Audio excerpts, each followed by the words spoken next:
On this episode of the WildFed podcast, we have this microfauna that carries potentially Lyme disease, anaplasmosis, babesia, nervous system damage, brain damage, tissue damage in joints, loss of vision. I get home and I feel something and I look down at my legs and I was covered in ticks. If you think there might be a tick, just check it. Yeah. Every part of your body, like every nook and cranny. It really just becomes a natural part of your day. You just have to suck it up and check yourself for these ticks if you want to live an outdoorsy lifestyle. And a key for me with ticks is to not lose respect for them. That by no means means that I like them. This is your one time to live on Earth, your one chance, your one opportunity to live on this beautiful natural planet. I'm not going to let it hold me back from nature. And now we have a saying, may you feel every tick. Episode 93 of the WildFed podcast, May You Feel Every Tick with Avani Vitalis, is brought to you by Surthrival. That's good.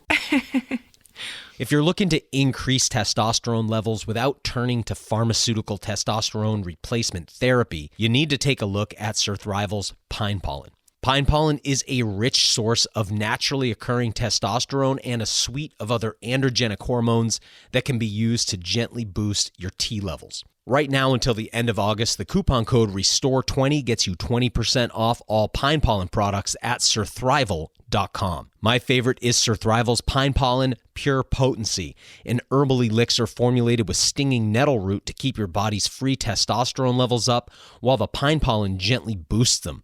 It's got Siberian ginseng for hormone upregulation and maple syrup, vanilla bean, and orange peel to give it an incredible flavor too. Stop by surthrival.com to check out the entire pine pollen lineup, including pine pollen powder, pine pollen tincture, and of course, pine pollen pure potency, Surthrival's flagship pine pollen product. And for the rest of August, use the coupon code RESTORE20 for 20% off all pine pollen products at surthrival.com. This episode's also brought to you by wildfoodwarehouse.com. Wild Food Warehouse is your source for hand-foraged wild rice. And right now, they're also carrying a line of beautiful hand-harvested berry and plant powders from the northern latitudes of Finland. Their blueberry, lingonberry, and spruce tip powders are all sourced from pristine lands north of the Arctic Circle and packed in light-resistant, nutrient-protecting, violet-colored Miron glass. I love mixing a tablespoon of these powders into a liter of water, squeezing in some lemon, and adding a little stevia to sweeten it. It makes a really refreshing and hydrating drink, and the rich color and flavor of these powders lets you know you're getting mega-dosed with antioxidants and key nutrients like vitamin C. Head over to wildfoodwarehouse.com to check out their selection of Arctic-sourced fruit and superfood powders, and of course for hand-harvested wild rice too. The coupon code WildFed gets you 10% off your order. Again, it's wildfoodwarehouse.com, and the coupon code is WildFed. I'm Daniel Vitalis, and you're listening to the WildFed podcast, a show about reconnecting with nature through hunting, fishing, foraging, and food. WildFed. Food is all around you. May you feel every tick. It's a salutation and a toast. It's a farewell and an adieu. It's an admonition in tick country to stay tuned in to your senses. It's a reminder to feel. So for those of you who spend any time in the outdoors, I say it to you now, may you feel every tick. I've got a special edition of the podcast for you today because my guest is none other than Avani Vitalis, my wife, my teammate, and my very best friend. We get asked a lot, how do we deal with the constant threat of ticks? We live in the northeast of the U.S. where the tick problem is epidemic. There's a few months every year, prime foraging and hunting time, when the threat of Lyme disease, babesiosis, anaplasmosis, Powassan virus, relapsing fever, tularemia, Rocky Mountain spotted fever, and even the alpha-gal allergy, which causes a severe allergic reaction to eating red meat, are all a very real and present danger. Should you avoid the outdoors? Should you be using permethrin or other bug sprays on your clothing or body? Should you be tucking your pants into your socks or saturating yourself in essential oil formulas? Do you need a tick key or tweezers to remove an embedded tick? What if you are bitten? What about your pets? Well, Avani and I are going to cover all of that today. not as experts reporting on the science, but rather as two individuals living at ground zero deep in the heart of tick country. This is our experience. It's not medical advice, rather it's just some insight into our personal approach. You may choose a different path and we support that, but this is how we're doing it. Our method is a bit unorthodox by today's standards, but it works well for us and it has for many years now. I think the biggest takeaway is this. If you spend time in the outdoors where ticks are endemic, you need a strategy for living with them. Yours may be different, but you'll need one. The threat of tick-borne illness is real and the consequences are high. We've chosen to live our lives with awareness but not fear, and we're about to share with you just how we do that. But with all that said, this is Avani's first time on the show, so I thought we'd take some time first to talk about how we met and to give you a little background on her and our relationship. So if you're just here for the tick report, you can jump ahead to the creepy crawly part. But I hope you'll stick around for the whole conversation since it's a lot of fun and pretty insightful too. We had a really good time recording this, and I'm excited to be sharing it now with you. Avani Vitalis, welcome to the show. Thank you. Been waiting a long time to say that. Yeah, I'm excited to be in this space with you. In the basement? In the basement. in the recording basement? Usually I'm upstairs monitoring things from there. Not making noise. Right, exactly. Keeping the dog from barking at the UPS person. Yes. Which doesn't usually work. Well, True. for people listening today, you and I are going to be talking about our life with ticks. You know, we live this this lifestyle where we are in and around ticks all the time.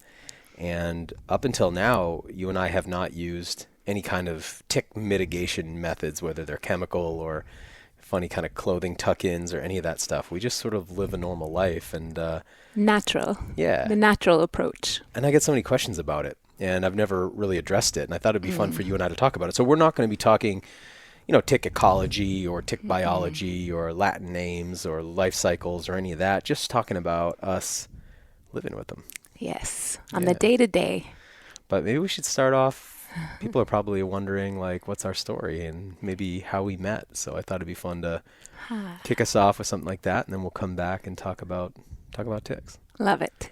Cool. Where do you want to start? Where's that story start for you? Well, I guess I could let your audience know I'm originally from Montreal, Quebec, Canada, born and raised. And I would say that our story began there, right in Montreal, 16 years ago. Wow. I was doing a year-long yoga teacher training, and you came one weekend to give a talk. Talk about how you got into the teacher training, because, you know, you kind of landed there, but that wasn't, you know, I don't think you were ever setting out. I don't think you ever set out to be a yoga teacher, really. You just sort of were there for a temporary little immersion, huh? All right. I mean, I've been an athlete throughout my life, and when that part of my life started to close, I wanted to find other ways that I could take care of my body and stay connected to my body. And through that, found yoga. And then wanted to take the teacher training really just to develop my practice. I never had the intention to teach yoga. It was really just to be part of the yoga community in Montreal. And really to develop my knowledge and awareness of the practice.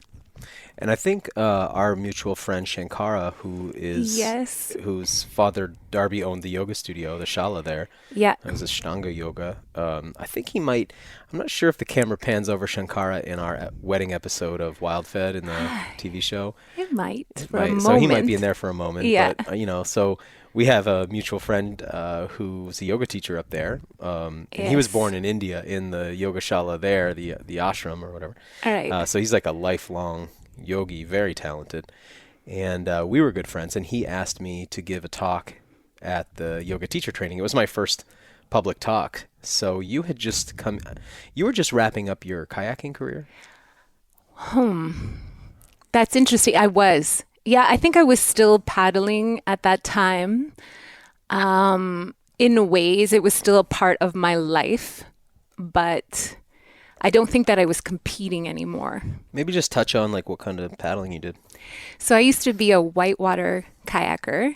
I competed in freestyle paddling, which is when you surf onto waves and do tricks. So standing waves in Standing rivers, waves and hydraulics in rivers. Not in the ocean, obviously. Right, on whitewater definitely on rivers, whitewater rivers. And you did a lot of creeking though, I was too, right? just going to say, I also got into creeking, which is low volume, steep rivers.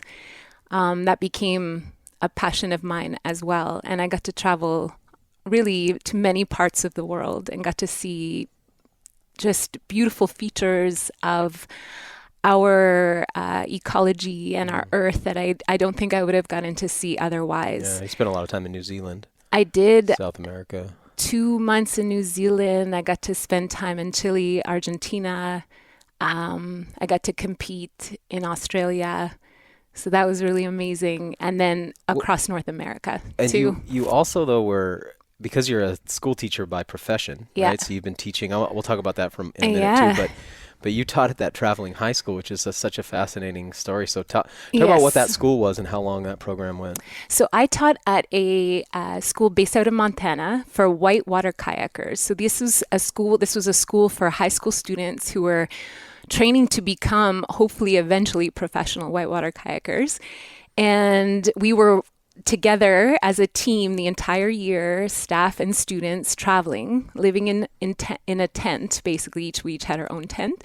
And we traveled to, that year we traveled to New Zealand. First, that was when I went to New Zealand for several months. And then we traveled across North America as well, moving every 3 days or so. And we were their coaches, their teachers, their guides for that year, living with them the entire time. It was an absolutely amazing experience, but then I was so happy to come home after. It's something to live with 19 people for an entire year. Knowing you the way I know you now, yeah. I mean, more intimately than I know anyone or am known by anyone, it's hard for me to imagine you doing that or being very happy doing that. You know, it's like many things that I did when I was younger. I almost think we rebel against who we are going to become when we're young sometimes, and we test things. Yeah, that's it. I find that as I get older, I'm a much more moderate person. I thought I was such an extremist, but I've become so much more moderate. And same. Yeah, I don't know you to be somebody who wants to spend the night with 19 strangers every night. Oh my goodness. Getting into my tent at night was just my peace and my moment. It was heavenly, really. I would get in, I had a whole setup, living in a tent for a year, you develop your systems. Yeah. And I very much just so looked forward to that time where I could be in my own space for several hours. But counting down the days. Yes. By I think I started the countdown 60 days before the end, checking off each day in the calendar as I went. And that by no means, I'm not trying to say it was a difficult experience, but as you are alluding to, I like my space and I like some alone time. And I think I learned from that I love to teach. It's my passion. I always knew I would be a teacher. But I really like to go home at the end of the day. I love to be there, be so present with my students, and then to go back to our space to take care before I start the next day. Yeah. Yes. Another thing that you did that I find so cool to talk about, one of the things I like bragging on about you is the Grand Canyon trips you did, because that, it's a difficult thing to get involved in. It's an expedition, essentially. So you've been down the Grand Canyon, the Colorado River stretch of the Grand Canyon stretch of the Colorado River. Yeah. Not once, but twice, right? Twice. So I was so blessed to be asked, very fortunate to be asked to go on 2 17-night trips down the Grand Canyon. We were 16 people each time. So the way it works including the support staff or 16 paddlers? 16 paddlers. And we did private trips, so there was no staff with us. Oh, okay. You didn't have support like rafts or anything? No. Well, we did. We had 2 rafts with us, but it was our team who offered... Part of the 16 people. Yeah, exactly. And most of us were kayaking, and then there were several rowers who would row all of our gear. Wow. And who gets out ahead of who? Or is one faster? Oh, would they be at camp when you'd arrive that night, or would you guys all sort of stay Together, roughly. We would have a plan and we would know which location we were paddling to. But it's not like the rafts are considerably faster or anything. No. I've never really asked you that question. Right? I'm like, yeah, I have to think about that too. You now. And it also depends which hikes you stop to get out to do along the way. So you carry this waterproof sort of flip chart with you the whole time in your kayak. Itinerary and maps and stuff. Yeah, and we plan out where we're getting to. Each day we look to see which rapids we would be having to navigate down, because there's a lot of flat water too along our way, but there are huge rapids on this river. So, excuse me. So we would look to see which ones we'd have to get out and scout prior to paddling down them. And just an amazing experience to be immersed in a canyon for 17 nights. Was incredible. And to be asked to go on 2 private trips during my paddling career was really such an honor because it's a rarity. And then you competed in Worlds as well. Yeah, in 2005, I competed at the World Freestyle Championships in Penrith, Australia. That's so cool. Yeah. I love the story. Experience too. Yeah, I love it all. We went to the Grand Canyon just before the beginning of the COVID mania, and you hadn't been to the top, right? So we went to the North Rim. We drove up from, I think we were staying in Sedona, so we drove up through Flagstaff area and then kind of over to the North Rim. No, the South Rim. Is that right? South Rim.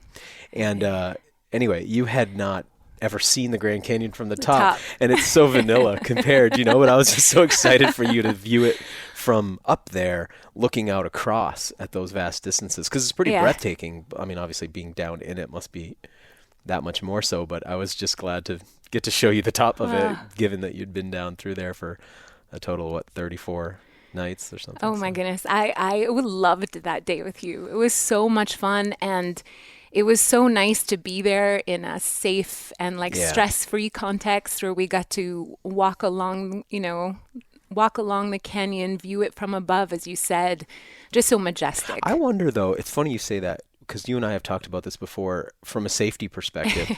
Because one thing that so for me, looking back at some of the things you did earlier in your life, many of them were really dangerous. Yeah. And a lot of people that died doing it. Yes. And people who even were very close to you. And I don't picture you as somebody who likes to take those kind of risks. So it's anymore. Anymore, right? And so, picturing now, going to the North Rim, you're right. It feels like, or the South Rim, wherever we were at the South Rim, feels like a lot safer. But then I wonder what percentage of people die. Like, who dies more? People falling off taking selfies, or people dying down in paddling the river? It? Because it seems like there's quite a few people who fall every year taking photos of themselves in the rim, and we saw so many people doing really reckless things to get selfies just while we were walking around there in the park. I remember I kept saying to you, that's in the not worth it category. Yeah, right. How close they are to me, it's just not worth the photo. Yeah, right? I know, for a photo, right? I think about the fall where you're like, it's not worth it. It's so bad. Oh man. It's not, I guess, there's hopefully nobody listening to this who's like, that's how I lost my so-and-so. But I mean, it's hard not to, you just want to point out, like, for a selfie though, Yeah. It's a hard one, but anyway, so skipping ahead. So you and I met, or actually going back to where we were. So we met at the yoga teacher training. It was my first public talk. So I had been asked by Shankar to come give a talk about, I think, food and water, right? Stuff that I was really into. But this is back when I was in my early 20s, I guess, and I was mid 20s. Yeah, I'd say probably about 25. And really hardcore back then, living that lifestyle of a raw foodist and kind of pretty culty at the time, But I came and gave a talk there to mixed reception. I think that my talent to speak was there, but my craft wasn't developed as a public speaker, and also my message was not as it was intense. Not as matured as it is now. Well, I thought you did a magnificent job. I remember you walking in the room, and I just thought, who is this human being? I thought you were the most beautiful person I had ever seen.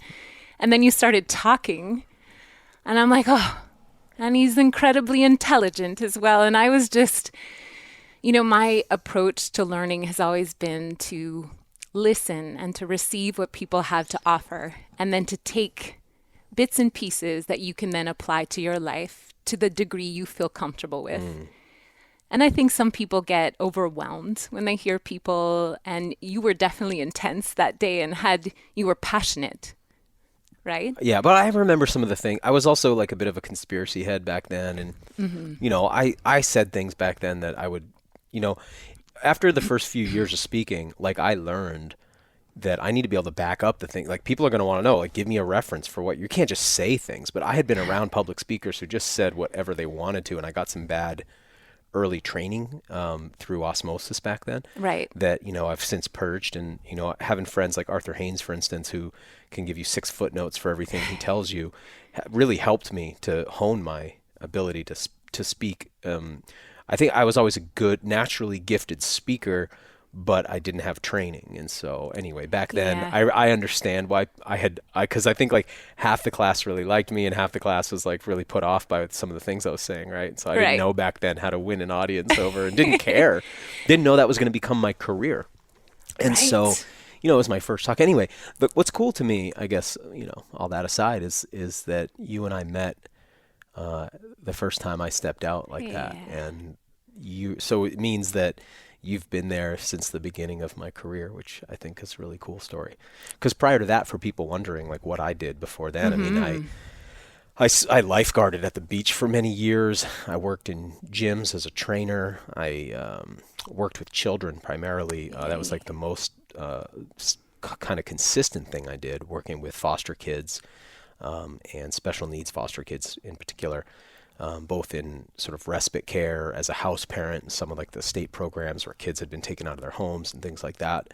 I was always trying to help, but I always had this intense need to share and speak and educate. Yeah. And thankfully people put up with me over the years because I was always pontificating. And now that I have a platform, it's so much better because now when I'm not teaching, I can just relax into being a regular person. But back then it was like people used to have to, I can't imagine how like it would have been to sit 8 hours on a lifeguard stand with me and listen to me the whole time, day after day. But anyway, so we met there and the next day you were offering consultations. Right. And I signed up for one, of course. I was like, I'll sign up for one of those. But I don't think I heard a thing you said in the hour. Because I came to your apartment. Yes.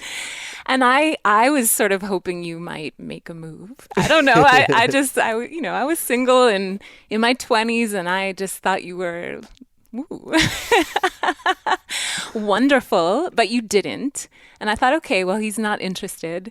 So in my mind, though, you sort of set a standard. I was like, okay, he's the type of person I would like to be with. Oh, but you set a standard for me too. And, so there I am in my early 20s and I'm in Canada and in French-speaking Canada. And I had grown up in fairly small town, USA. And so being in the Montreal area, I was just being exposed to all kinds of really interesting people and culture. And there was the entheogenic medicine world and the sort of new agey spiritual culture and the raw food culture. Like I was in all of that stuff. And there's that big polyamory kind of sort of free sexuality thing going on up there. Yeah. And man, I got just waylaid on that path for a while. And when I met you, I remember feeling like you were such a special, pure spirit that I felt like, because it was out of character for me at the time to not make it past you, to be honest. And I felt like it would be wrong for me to, like you were above that for where I was at then. And so we just had a really we just spent an afternoon together. I remember we hung out at your apartment, talked about food, went for a walk in a local park, I think. Yeah, we did. And I had a really hard time concentrating on anything you were saying. But it was amazing. I remembered feeling lit up around you and also recognizing how lit up you were. That was what drew me most to you, really, was you were just so excited about life and so excited about what you had to share. And then on top of that, You had no idea what a cantankerous, grumpy character I actually am. in moments. Putting on my best. And really, I recognized the educator in you, which to me was so beautiful. You know, I could see from the moment you walked in that room to speak to us as a group, I felt the presence of a true teacher, you know. So all of that together, I was enamored by you. And then, well, at that time, you were teaching public schools. I was. Then? Yep. Because you've been teaching now for longer than when people see you, they can't believe that you could be teaching as long as you say you've been teaching. But it's how long now? Probably almost 20 years. 21 years. I just finished my 21st year of teaching. Wow, babe. That's amazing. And I think I want to just qualify it because I feel like when people hear that you're a teacher, I want to be like, well, wait, she's, you know, it'd be like, it'd be like somebody who was like a smoke jumper who like jumps out of, you know, aircraft to fight fire, like wildfires, being like, oh, I'm a firefighter, or somebody who is like in special operations being like, oh, I was a soldier. It's like, well, hang on, there's more, because you are a true miracle worker with children, especially children who have literacy issues, who have numeracy issues, challenges there, or any of those things that people would say, oh, they have dyslexia or dysnumeracy. Is that the one people are saying now? Anyway, all of these kind of. Oh, right. There are many diagnoses that children are being given, and it's really fascinating to me, and I respect them, and I understand that those diagnoses, am I saying that correctly? Yep, diagnoses need to happen. But it's amazing when you are sitting next to a child that really, for me, all of that sort of goes out the window in a sense, because for me, it's about getting to know the child who's sitting next to me, getting to understand how their mind works, what they need to feel safe, to feel heard, to feel seen, to feel understood, to really acknowledge their strengths as a learner, like their learning profiles, right? Their what lights them up as a human being. And I think as a teacher, when we get to really meet our students there, then we figure out what they need in order for them to succeed. And like, of course, I always take the diagnosis. I have that information as well. But each student, no matter what it is, it's like they also within the diagnosis need an individual path. Well, I think the audience listening to us right now, they're so intelligent. Yes. You know, I think just the type of thing, the way that I communicate on the show weeds out people who the people who can hang are pretty intelligent and have a pretty alternative worldview very often. So I think a lot of them understand that these diagnoses change like the fashion and pants change. Like bell bottoms are in, now they're out because tight pants are in. Now it's a wider leg again, then it's back to a tight leg again. It's like we've grown up with so many diagnoses and they come and go, and they get so popular that so many kids get lumped into them because it's.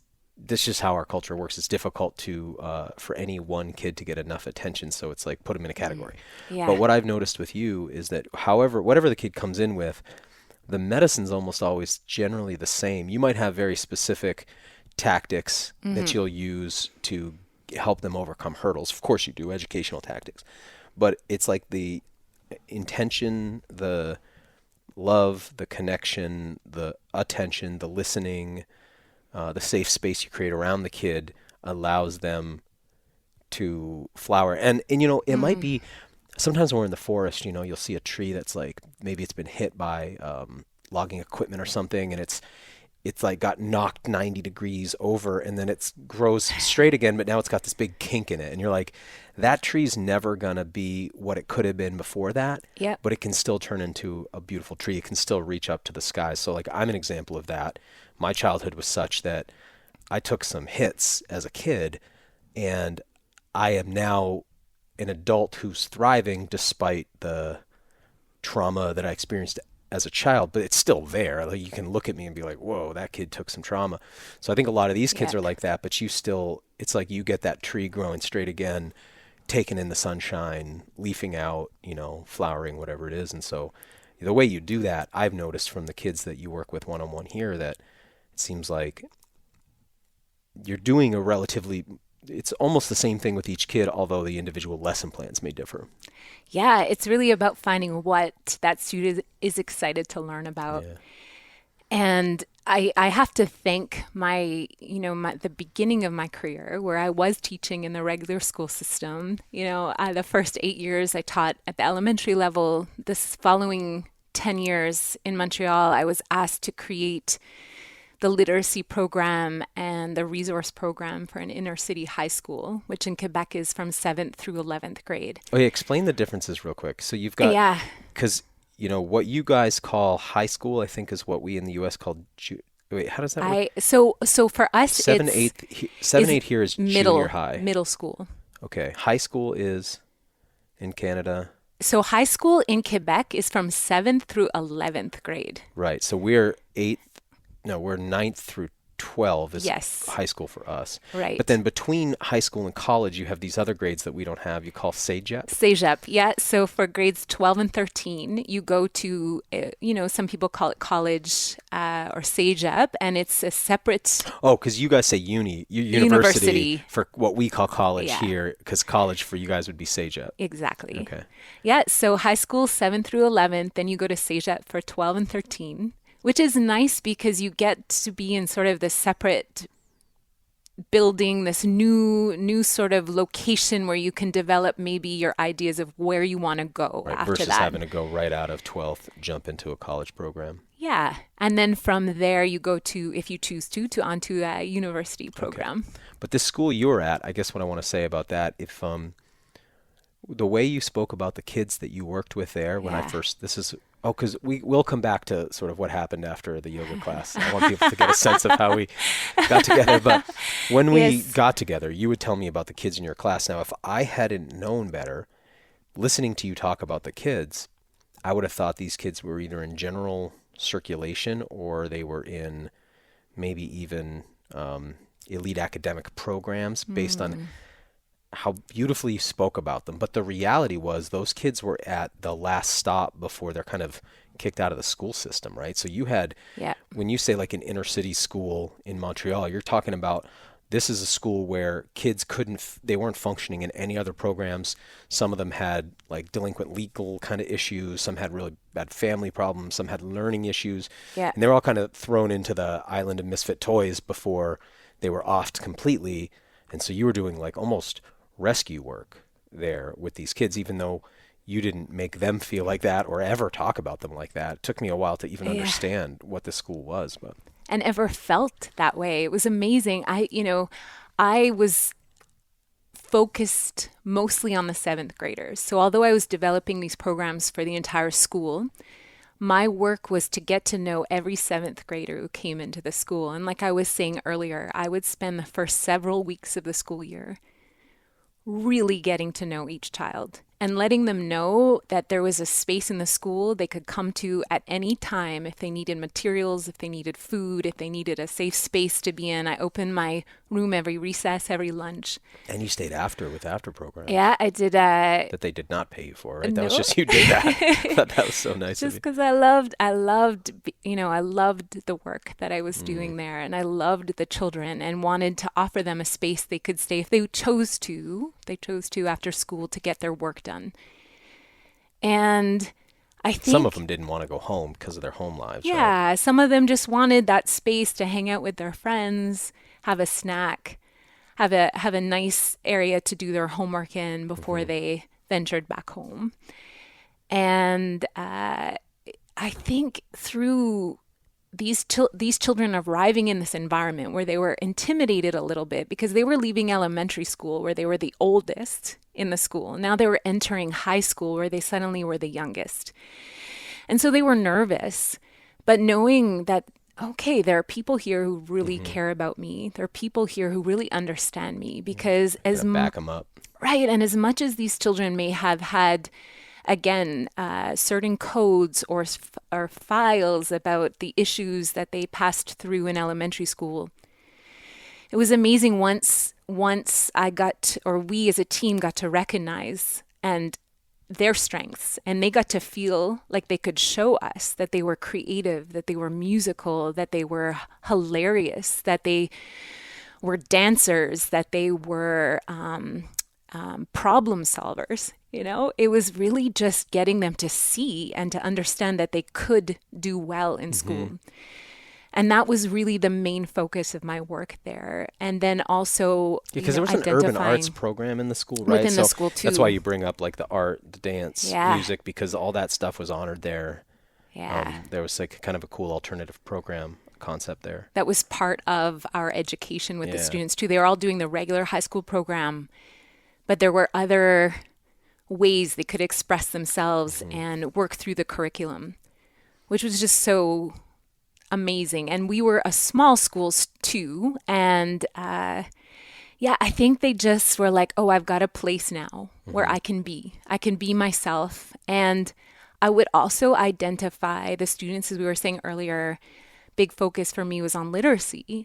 And I think students who struggle in literacy tend to rebel against schoolwork. They tend to want to get kicked out of class because they don't ever want to be perceived as not being able to do. Especially to be put on the spot to read. My goodness. I mean, I remember, reading was, I got my own issues. Reading was never one of them. I went to some private schools when I was young. I got very lucky that happened for me, as you know, because later in my life it would have, but luckily for me, just fortunately, reading was never an issue, but I can remember having to sit in a circle in class, and one by one everyone has to read. And when I was in the private schools, the level of reading was very high for our age. So we did in elementary school things that kids do in high school, in public schools, mathematically as well. And I just remember there's always somebody or a couple kids in class who really, really stammer and struggle to read. And I can remember feeling so bad for them, like, oh man, it must be hard to get, must be watching and being like, oh my God, 3 more kids and then it's me. Okay, 2 more kids and then it's me. Yeah, and what they're doing is they're actually trying to figure out which paragraph they're going to have to read, and they're trying to practice it, right? Yeah, right. Prior. And so that's it. It was like part of those first few weeks was me getting to identify those children who would struggle with reading and writing. And perhaps being one of the first adults in their lives, within a school, to say to them, this is not a reflection of how smart you are, because most of the time it's not. Most of these children who struggle with reading and writing are actually brilliant in so many ways. It's just about finding their intelligences, right? Finding where they thrive and what they're passionate about. And then I would let them know that they would never feel embarrassed in their classes in 7th grade, that I would make sure that all their teachers understood that reading and writing was not a place where they were feeling comfortable yet. So they would enter our classrooms knowing like, hey, I could come in and listen and be comfortable and know I will not be put on the spot. Maybe, but often these kids want to raise their hand. They want to contribute to the conversation, but they aren't necessarily, but they're so nervous about maybe having to read out loud or having to write something in front of a group. And I let them know that wasn't going to happen. Yeah. You had a really unique way, though, too, of what I noticed was you had a way of getting all the kids in the class to become protectors of the kids who struggled. Like the team that you made out of your student group, there wasn't that thing where this is the kid who would normally get picked on seemed to be the kid who got the most love and protection from the group. Like somehow you did that. I don't really understand how you pulled that off, but you had several kids that would be the kind that get beat up, picked on, made fun of, and these kids were celebrated by and protected by the rest of the student body there. Yeah, I think it was, it'll all come, I keep saying this, but it really comes back to knowing those children. And so when I was teaching them, because I would do full class instruction as well, both in English and in math, I would bring up anecdotes about each student based on the meetings I had had with them. Talk about maybe how a student participates in certain activities after school and bring that up and tell stories about them. And then suddenly the other kids are looking at this student like, oh, I didn't know this about you. right? Because that student was probably too shy to share something at that stage with the group. Really acknowledging everyone in the class and really acknowledging how every person in the class has a strength, has their purpose, has their gift on this earth. And so I would allow us all to recognize that in each other. And then I really encouraged teamwork and support. I encouraged asking for help, whether it's from me or their neighbor. And that I would always say to students, we in this classroom don't make fun of or laugh at each other if we don't know something, because maybe today is the day that your friend is going to learn something they didn't know yesterday, and you might be a part of that with them. And I would instill this in my class, with my students from day one, where they knew they would be recognized and celebrated for who they and backed up. Yeah, so important, right? Because we all thrive when we are recognized and when we feel comfortable and when we feel people see us. It's like that thing, though, that they do in those corporate team building events where you fall backwards and get caught by everybody. The trust. It's like if you don't believe that anyone's going to catch you, you wouldn't take a leap of faith. Yeah. But when this classroom came to understand that, these classrooms came to understand that there would be somebody to catch them, then they're much more willing to take a risk of sounding stupid or asking about something that maybe everybody knows except them. Yeah. But if they know people are going to catch them, then they can take that risk. And I would always have their back. Yeah. Yeah. Yeah. Yeah. I think it's funny. I know you've taught.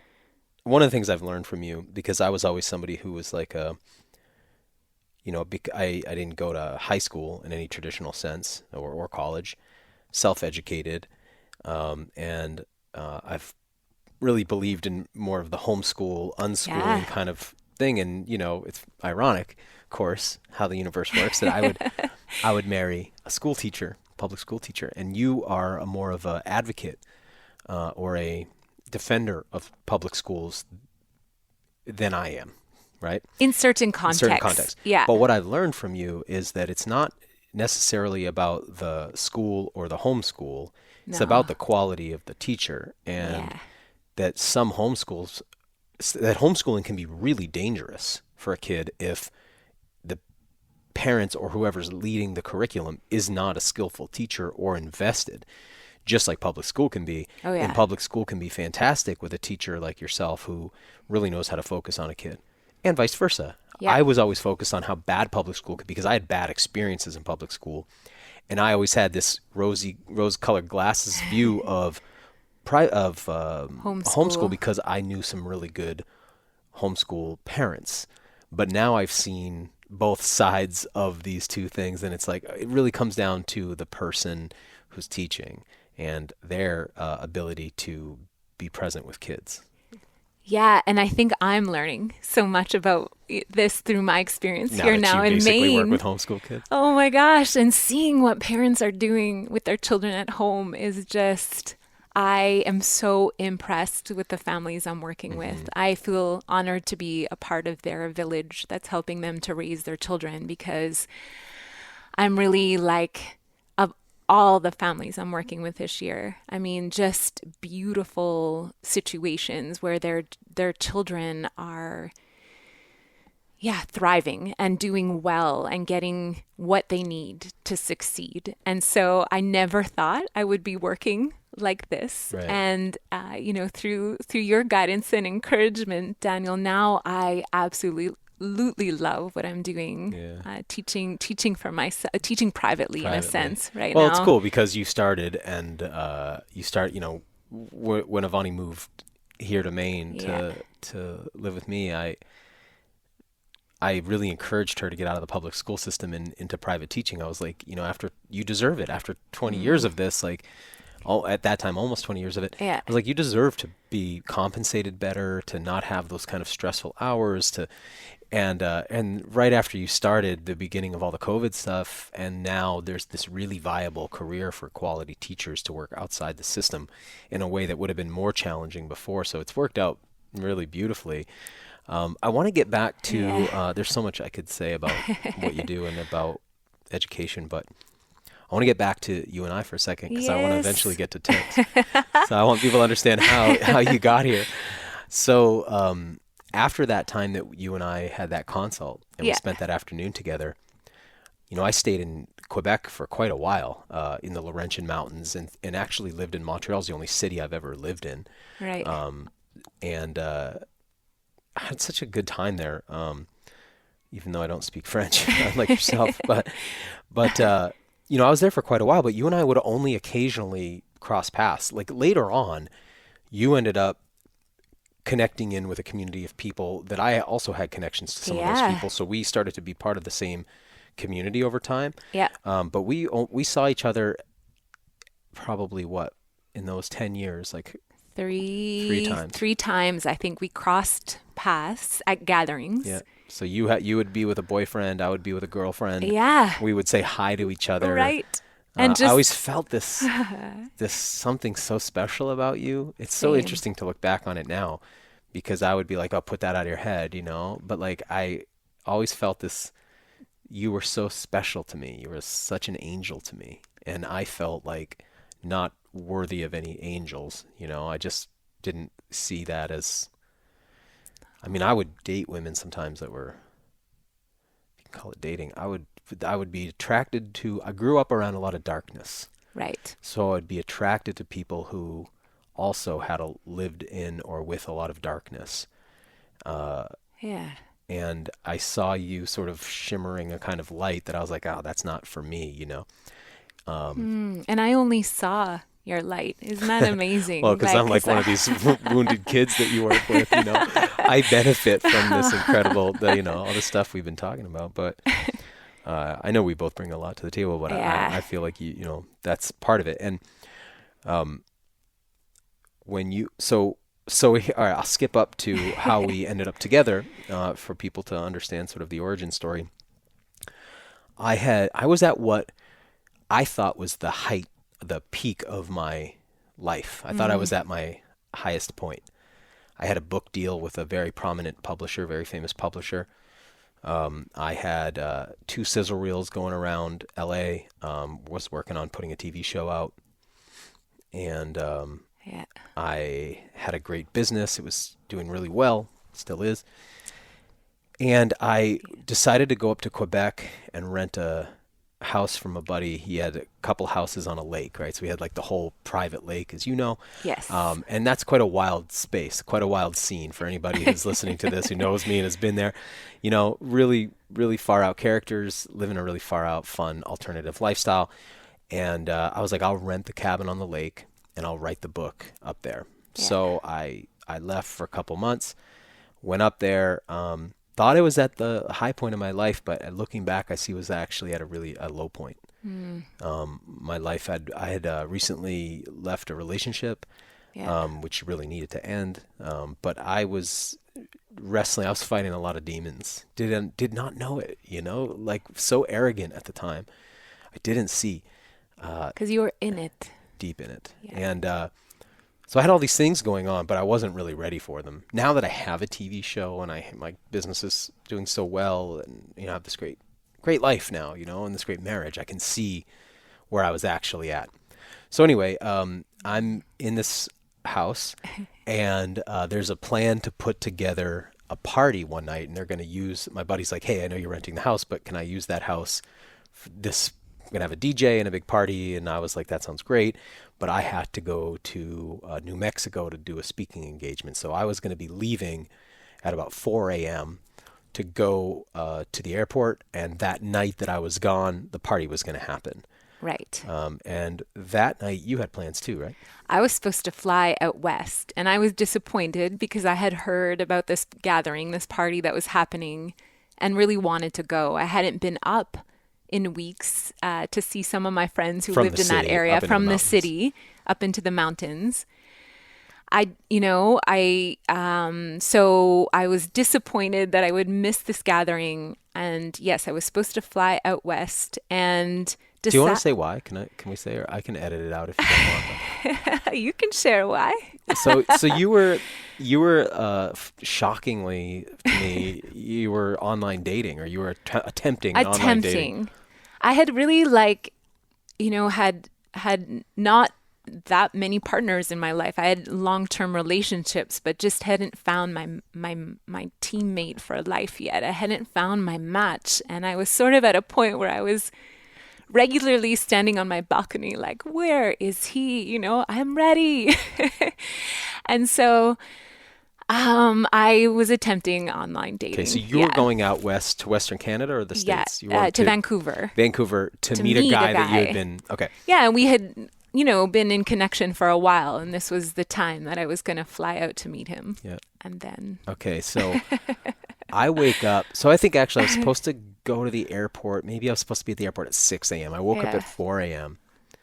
and I send a message off to Jessie, who I still work with to this day. She's incredible. Yeah, and she's amazing. Now a partner over at WildFed. Yes. So I write her at 4 a.m.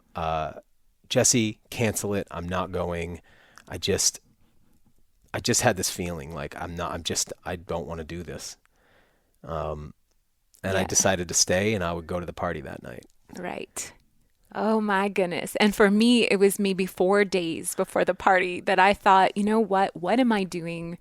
I think something happened with the communication with the person where I was like, this is also not my teammate for life. And so I decided to cancel my flight, which allowed me to go to the party. So there we are. Yay. And I had been hearing about you a little bit from people, but I didn't realize it was you. Yeah. People were like, oh, so-and-so's coming. And I was like, oh, who's that? I didn't make the connection. I didn't make the connection. I knew you under a different name. Yeah. And it had been several years at this point, I would say, since we had seen each other. I knew who you were. I just didn't know you by your name. Yes. So I end up at the party. Yeah. You're at the party. Well, you don't show up right away. No, so I got there late. I'm just doing all of the madness of what I used to do back then. And I'm chasing around whatever I'm chasing around with no satisfaction in my world, Yeah. And then there you are, all dressed in white, if I recall. Yeah. And I remember walking up to you and... You walked around me too. Well, I think you had your belly was showing, and I remember I put my hand on your side and I kind of traced my hand around you, like walked a circle around you. And then we've been inseparable since then, haven't we? I knew I was done in that moment. I'm like, this is it. This is it. And we have been inseparable since that moment. And it was a journey too of us being apart from each other, living in two different countries and navigating every step just with grace and love and presence and embracing the challenges that came with, just figuring everything out. And I had a lot of nonsense to unravel at that time in my life. I'm sure people who've been with me as listeners for a long time understand a little bit what I mean, but my life was very complicated web. And also we had the challenge of immigration. I mean, we lived in different countries. So we spent, the rest of the time I was up there, the rest of those, whatever it was, probably another month or so. Yeah. And we spent, all that time together. But eventually I had to go home. Yes. And it was like, what are we going to do? Yeah. And so you ended up driving to the States from Canada every single weekend. Yeah. For how long? Just over 3 years. I mean, and so for people to understand, you were driving, you always say it's 4.5 hours. It's like, it's 6 hours. You would leave work from the school on Friday afternoon. You would drive down, we would have these whirlwind weekends, just full of romantic whirlwind amazing. weekends. And then you would drive back Sunday night. You'd get up around 2 a.m. And drive straight to work and go to show up at the school. Cross the border. It was unbelievable. I would cross the border around 5 a.m. and would stop at a rest stop and prepare myself for the day and then drive straight to school. And was I ever lit up on Mondays. So it's funny, made it worth it. Teaching Monday was a breeze. I was always so excited and also so awake by the time I got there, got to work. It was Monday evenings that I was often in bed by 6. I'm like, okay, I'm done, But so worth it. Never questioned that. For me, Maine became my home really, it feels from the moment we got together. Yeah. You were my home. And so I really started to think of it like I was coming home on the weekends. And then I was traveling back to Montreal to do my work week. That's how I thought about it in my mind. Now we've been together. So, we've known each other 16 years. We've been together 6. We got married just over 3 years ago, which people hopefully have seen in the WildFed TV show, because we feature our wedding in the, I think the 4th or 5th episode. I'm not sure. I think it's the 5th one. Yeah. And then as it ran on Outdoor Channel, it was the 5th one. I think it was the 4th one maybe in the first when we originally released it on the web. But anyway, here we are now, and you came from. So it's not like I live in Portland, Maine, which is still like a small town, really. I mean, Portland, Maine is like 65,000 people, feels like a small city, but is really like a large town. Yeah. And but Montreal's an actual city, yeah, and a bilingual city, and a very cosmopolitan place. People from all over the world, truly all over the world there. Canada's got such a cosmopolitan feel as it is anyway, and a politic like that.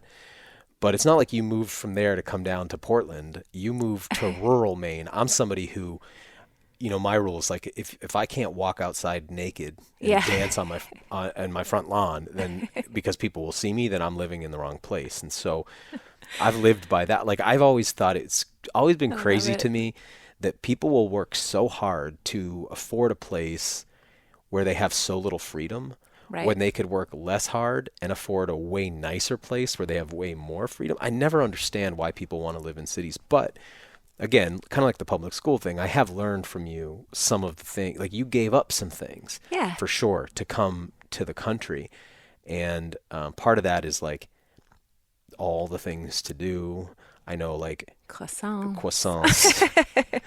There's where we live, there's no bakeries that open at, first thing in the morning. I know we kind of have one.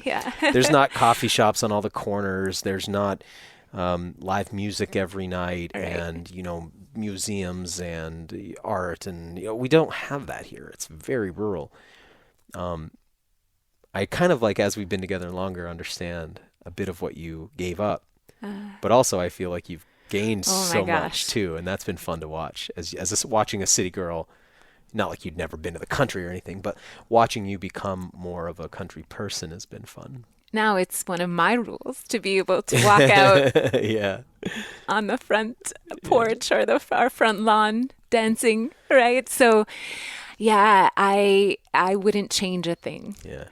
It was such a journey and such a progression, really. And I had, with whitewater kayaking, obviously it's spent so much time in nature too, but never, aside from that year I lived traveling, I always lived in the city. Yep. And grew up spending time, at our family cabin on a lake in the eastern townships of Quebec, but again, it was something to come here, and I love my life here in Maine. Best move I ever made, Daniel. Thank you. The big difference, it makes me think of something our friend Arthur Haynes has said to me over the years. He's like, all these survival shows are about people who are like somehow having to endure hardship in the wilderness while they try to get back to civilization. Right. He's like, there's never a show about somebody who's trying to escape civilization because they want to live this way. So that's like a funny kind of idea. You can apply it to this, where it's like, it's one thing to go to the family cottage for a few days. And then it's like, okay, going back to the city. It's another thing to be like, oh, this is life now. Like I'm going to live there. So one of the things that you had to, I guess, to bring us back to the original intention of the conversation. Now that people get a little backstory on you and us. Being out here, the ticks have been this thing that I've had to figure out. We'll get right back to the show in a moment, but first, I've been a regular sauna user now for over 25 years, and it's been one of the ways I keep my body healthy, adaptable, de-stressed, and detoxified in an increasingly sedentary, polluted, and chronically stressed world. They say your skin is like a third kidney, expelling water-soluble waste in the form of sweat, but your skin excretes oils too, so it detoxifies both water-soluble and lipid-soluble toxins. It's just not possible to avoid all of the chemical pollution in our modern era. So if we want to live long, healthy lives, we need strategies to keep our bodies clean and to take some of the burden off our organs of detoxification, like our kidneys, liver, colon, and lungs. But detoxification is just one of the ways I benefit from my clear light sauna. It's just as important to manage our stress levels too, because our busy, fretful modern lives stimulate our sympathetic nervous system. That's our fight or flight mechanism. Saunas help to activate the parasympathetic nervous system, relaxing and de-stressing us. I enjoy those benefits when I use my clear light sauna too. Clearlight saunas are ultra-low EMF certified EcoWood infrared saunas with a lifetime warranty, and I've had one in my home for over 10 years. It's my personal sanctuary. They ship right to your door and they're easy to install. Best of all, you can get $500 off any Clearlight sauna or $100 off any Clearlight sauna that's on sale by going to healwithheat.com and using the coupon code WildFed. Again, that's $500 off by using the coupon code WildFed at healwithheat.com. Clearlight is the sauna I trust and have for more than a decade. Check them out at healwithheat.com. Now, back to the show. It's almost like as if you move to a place where there was a really dangerous animal. Well, tick is an animal, but maybe I'm thinking of more like a mammal. If you had to live in fear of jaguars pulling you out of the village at night, or a tiger, man-eating tiger, or hey, be careful when you go down to the water's edge, there's crocs. It's like, right. We don't have those macro big megafauna, but we have this microfauna that carries potentially Lyme disease, anaplasmosis, babesia, the alpha-gal allergy, that can all be devastating. Powassan, which is a lethal encephalitis. So there's all of these, they're quite terrifying, right? Yes. And so I want to talk in a moment about, I just want to set the stage one more second, and then I'm going to pass it to you to talk about sort of what it's been like to transition. Because a lot of folks too live here and they are aware of the tick issue, but because they don't go outside into nature in a meaningful way, they don't really encounter them. Yeah. Or maybe they just walk on groomed trails, or maybe they never go on trails and they're just on the sidewalk or in their house or in their job, or go into town to go to the grocery store, to go, to a restaurant. So they aren't, but our lifestyle puts us in contact with them constantly, and the fact that we live on acreage means we're in contact with them all the time. Yeah. So even here, there are people who would be like, oh, I haven't really noticed there to be a tick problem. So when I grew up in New Hampshire and then later in Maine, I never encountered them as a kid. They weren't here. So this is part of the change of our landscape. I think people always want to make it a climate change thing, and I think that's a big part of it. But it's also a habitat change too, from mismanagement of habitat. So I've watched the rise of these ticks and the sort of invasion of them. I think invasion's it feels like armies of ticks just marching north. But they hadn't reached Quebec yet. No. Right? Your brother was recently saying at the cottage, oh, look out, because one or two has been spotted, but not like here where you could find 15 on a blade of grass. No, I had to quarantine recently in Quebec for 2 weeks at this cabin in the forest where Ellie, our dog, and I were outside all day, every day. And I was in the forest. Rolling around out on the lawn. Really training, running up that hill through plants and so forth. And I did not see a single tick the entire time I was there, which is unheard of for you and I. It just wouldn't happen here. No. And having a dog with you is a really good way to judge. Yes. Because, one of the ways, I don't know if I've talked to you about this, but one of the ways that they scientifically survey ticks in an area, like let's say they want to do a survey in our backyard, is they'll take a white sheet, like a bed sheet, and drag it through the yard and then count all the ticks that get picked up on that. Because you know how they sort of just glom onto whatever goes by, they just grab on. Yep. So that'd be a way, you can picture in our backyard during the peak of tick season in the early spring, if you dragged a sheet through the backyard, you would find hundreds and hundreds of ticks, right? Yeah. So Ellie's sort of like that, being almost like a little tick magnet, we call her. So Yeah. you didn't find ticks on her while you were up there either, which No. means they just weren't really there. Right. She finds them. They find her. Yeah, and they say that it's becoming more of a situation in Quebec. When I left Quebec or started spending more time here, ticks were such a rarity. And so I think you knew what you were bringing me to. And I, again, just kind of want to jump back to when we first started dating. I think maybe our second or third date, you created a test for me, like an adventure challenge. This is still in Quebec. Still in Quebec, just like one of the best dates I've ever been on. But you set up this whole adventure day. I think it was ultimately to see if I could hang, which I really respect, because I think we do that, whether it's consciously or subconsciously, when you get together with someone. As much as the chemistry and the love and all the goodness is there, you want to make sure that your partner those things can are not hang, everything, right? Like initial chemistry. I mean, how many men over your lifetime did you meet where you initially were like, whoa, I could fall in love with this person, and then 2 weeks later you're like, this person's not for me. Yeah, not a good fit. So you can get the chemical release in your body. Yeah. You can be really good wrestling partners, but it doesn't mean that there's anything more to it than that, right? Yeah. So like, it's not just the physical connection. It's not just the mental connection. There's more stuff. And then there's lifestyle compatibility and all of that. So I knew that I was having all these feelings for you. I was really attracted to you. I had the maturity of the relationship in that I had known you a long time, right? Because you and I had known each other long enough that somebody would have told me by now if there was some kind of hidden thing I didn't know about you or whatever. But I did want to see, like, could you hang with the level of intensity that I emit?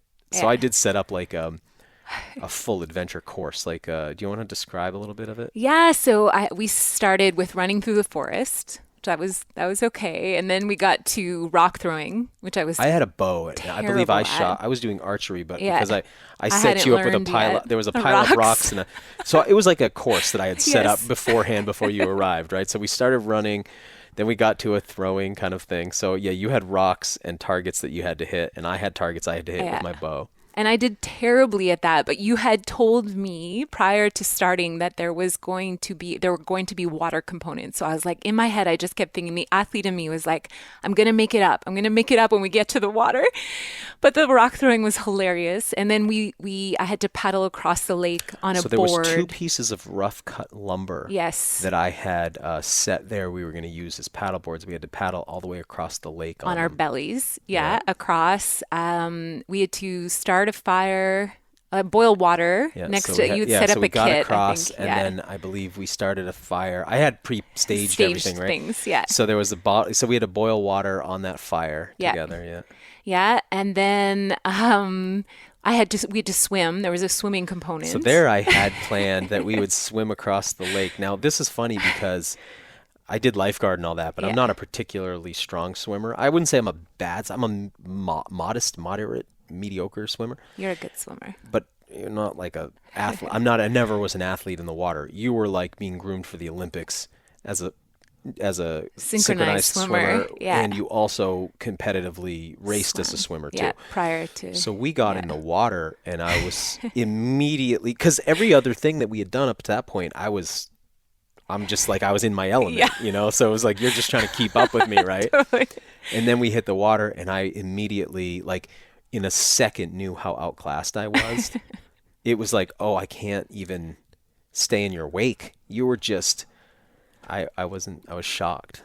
I needed to make up for the rock throwing, though. So I think I did. You kind of did need to make up for the rock throwing, if I recall. Yeah. You're the only person that I've ever seen hit yourself in the back of the leg with a bowling ball when trying to bowl. It takes talent. Let me just tell people this. You are you are such an outstanding precision shooter when I take you to the range. And I put a firearm in your hand. So people, just in case they think you're not accurate, you're just not accurate with rocks. Yeah. But anyway, so we start swimming. And I remember I don't know if it was you who was like, hey, Because we were supposed to swim across and then back. we were supposed to swim across, place a glow stick, Yes. crack a glow stick, place it on the dock. And then swim back I to where we couldn't started. even. I mean, it was not going to happen. And I think I said, if you'd like, I could swim back and I'll meet you back. Because I got out of the water and I ran alongside the lake to meet you over there. And I was like, okay, she's badass. Like, that was awesome, That was awesome. So that was, one of my first tests with you, and I loved it. And I had similar tests. For you, it was honestly to see if you could swim, which for me, you were a great swimmer, and dance. I really wanted to know that you could dance. Have we danced, huh? We have danced, and we dance still, and I love dancing. What's our record of dancing? I think we did, was it 24 hours? 24 hours straight at a gathering in Quebec. We did dance for 24 hours and actually did. And I remember we might have slept for like an hour break. Yeah, early in the morning. And then got up and danced again. I mean, we danced. Everybody went to bed. We were still up. We kept those DJs going. We got up in the morning. We danced until people got out of their tents and finally got up. We danced until, that evening. You and I can dance together. Yeah. So you definitely passed my test in that regard. Dancing on the streets in Mexico and Sayulita. Oh, so good. Fun. So much fun. People coming up to us later being like, hey, just want you to know the other night I videotaped you guys dancing for a while because it was so beautiful. That's so fun, right? I love that we can be in that space together, in so many different too. Spaces together. Mm-hmm. It's a big Some beauty which we of won't our... mention here. Yeah, right. Yeah, so along that thread, now let's jump. So that was our first summer together. And now we're in summer 2 together. And we've done the year long of traveling back and forth. And my school year's ended. So it's like, okay, now I'm going to spend more time with you in Maine this summer because I'm not working. And that's an adjustment, right? Especially for you because I'm coming into the home for longer periods of time. And you had your routines. Understandably. And I think on like the second or third day I was here, you're like, hey, Avani, I've got stuff I need to go do.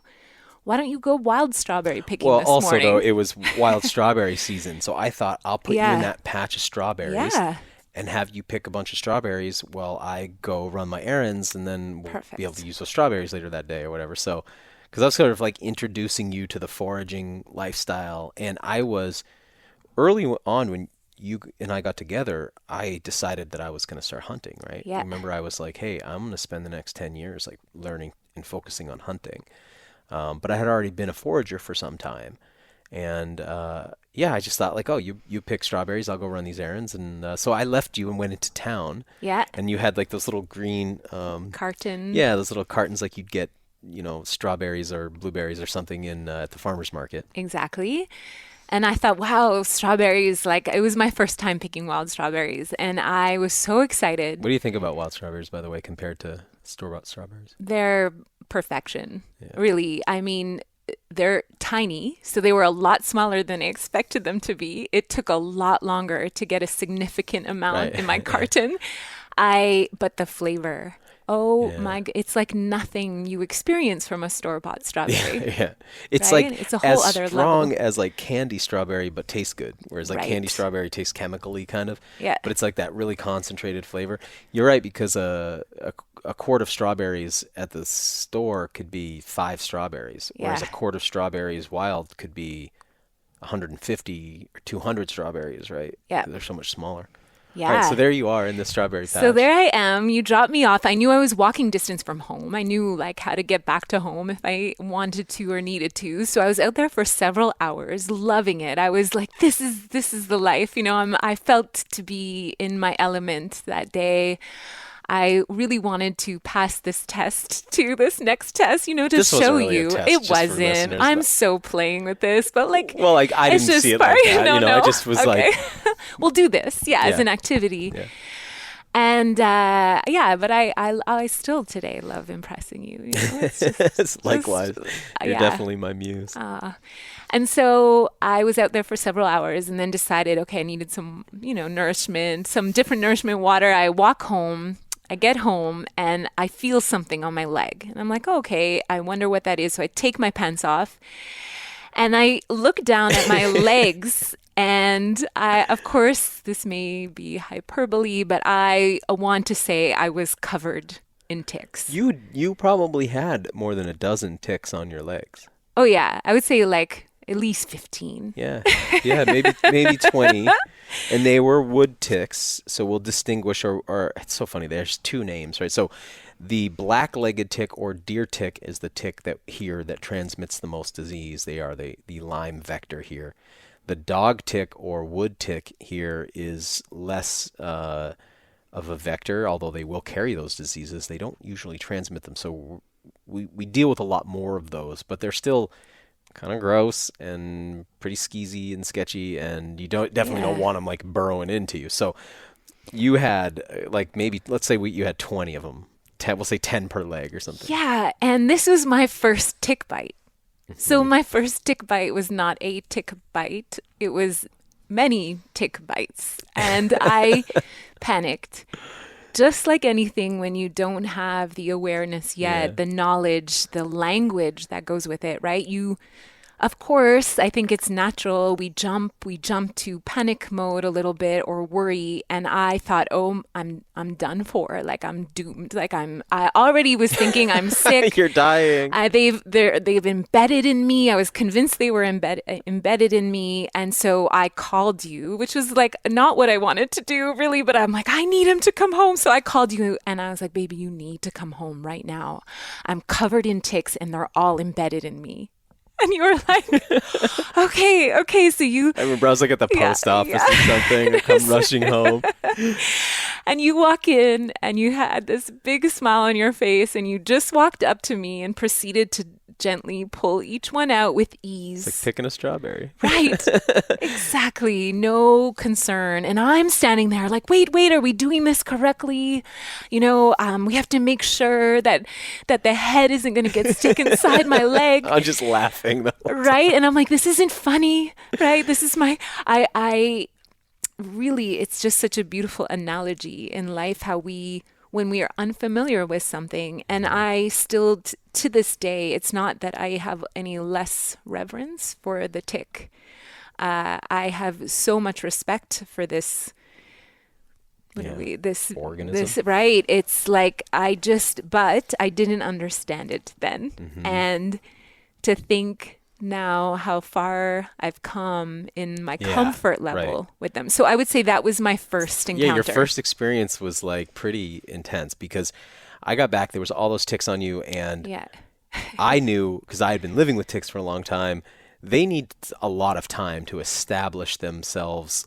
Like that thing people say they're embedded. That takes a while, right? You know that now, but then you didn't. So I just pulled them all off. And explained. And sometimes when you get them early like that, when you pull them off, you'll see that in their mouth parts they'll have a little piece of skin, like a little dot of your skin that they've started to bite on, but they haven't started. What they have to do is bite that stuff away, excavate into your skin a little bit, and then they have to create like a glue seal where they actually cement their mouth over that spot where they continue to excavate, and then as that fills in with capillary blood, they consume that and they start their blood meal. But that takes hours and hours and hours, and then it takes about 24 hours, on average 12 to 24 hours. A lot of people contest this, but we'll say on average 12 hours they need to be doing that before they can transmit disease to you, because they regurgitate their stomach or their intestinal contents into that wound. That's how we end up infected. But if you just listen to the way people talk about ticks, you would just think all they have to do is, people... Well, that's what I thought, right? Like just for a moment and just on the surface. And it's so funny how what is it? I was one of those people who thought I was like I said, that I was in trouble. Which is why people, just to kind of wrap a bow on that story, we just pulled them all off and it was nothing. And right? I was fine. And you were fine. So. And I had phantom tick syndrome for several days after, where I thought everything I felt on my body was a tick. But that's which is a really important feeling, which we'll get to. Yeah. So I guess that, what I want to say is that we have lived with ticks now together for 6 years. Yeah. And we have never used And I'm not trying to act like I'm above it. Like, I have never used chemicals, but we just don't. It's not part of our lifestyle.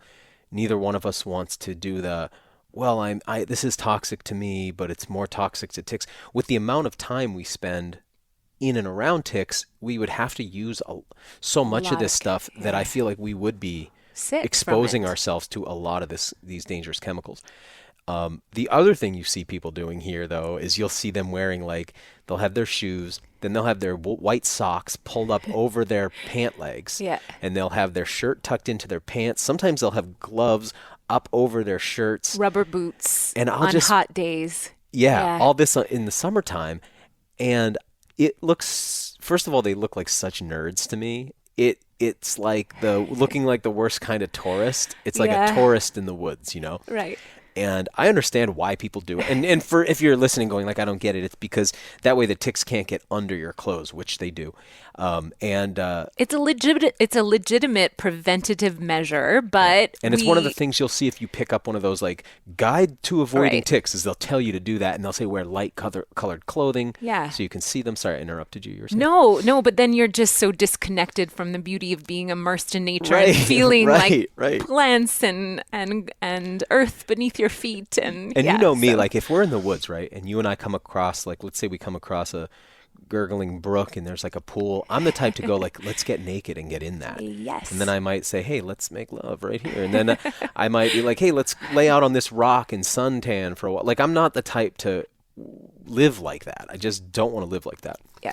So we see those folks, and then we see the folks doing all the sprays, or the other one is to use essential oil mixes, which I gave up on a long time ago, because it's not like you take a little drop of this oregano oil or whatever they're going to use and just dab it on you. It's the amount you would need to use. And then, you'll see the same with mosquitoes and stuff. Will it keep mosquitoes off?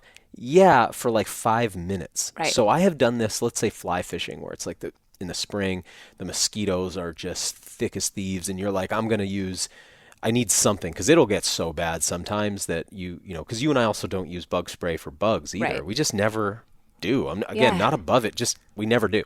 Just not our way. Not our way. So I have tried using essential oils, and the amount of them required and the reapplication necessary is everything gets covered in it and stinks of it. And it only works for about 5 minutes before you need to reapply. And anybody who's like, no, that's not true, my essential oil blend, I'm like, prove it. I just have not found that to be true. And then I'm getting it all over my fishing line. I'm getting it on my gear. If I'm fishing, I'm usually wearing polarized sunglasses. So now it's getting all on my glasses. My eyes are watering because these oils burn your eyes and it's in your sweat. And it's not working anyway. So now I have all of that. Plus I'm still getting bitten by mosquitoes.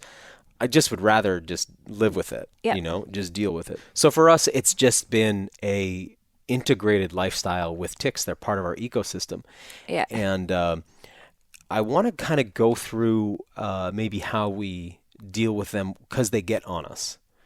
So maybe we'll just describe, let's say that you wanted to start on the sort of north side of our backyard. Right. And you were going to walk through the tall grass to the south side. Now, right now, as we're recording, we're at the end of July, so it's the beginning of fall. Just kidding.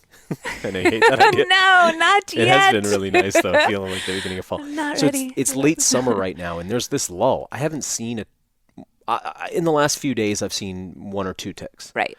I've been walking Ellie. You've been walking Ellie. I mean, how many have we found on her? Not many. Again, I would say maybe 1 or 2 in the last few days on her, but none on me. I think of it as the time of year that's too hot and dry for ticks, but that's not really what it is. It's a life cycle thing. Okay. So we will have the black-legged ticks, the baddies. They'll be back, especially those guys. They'll be back in the fall. Yep. Come hunting season, right up until the snow. And that's that's a more dangerous time in my mind because you get less vigilant. But in the spring, right, I mean, we're pulling them. So Ellie, we also don't treat. So we should say that. So so a lot of our friends, people who we're really close to, they put they'll either do a permethrin treatment on their dog or put on those collars on their dog. We just don't. We groom her the way you see chimpanzees grooming each other for mites or whatever. We pet her each night. Now we don't have kids. Maybe we should Right, say we that, should right? preface this by saying we have the time to invest in this And each evening. We do, and we also are not worried about, because another component I think with people who are really worried about ticks is they're worried about their kids. Of course. And so we are dealing with 2 adult bodies and a dog body. It's like, we don't have those concerns. So I want to say, if you're listening to this and you're like, well, must be nice because we have like little ones we're worried about. That's not on our radar because that's not part of our life. So so I don't want to sound cavalier. We just get to be a little bit cavalier, I guess. Yeah. So with Ellie in the spring, on a typical night of grooming, we call them grosses, right? So because we're doing dog talk, so it'll be like Ellie, because when we pull them off of her, it kind of hurts a little bit. And in the spring, at first she wants to avoid it, and then as the season goes on, she gets to where she almost like, thank you for getting these off me. But I always say to her, oh, I found another gross. So now she knows when we say gross, it means we found a tick.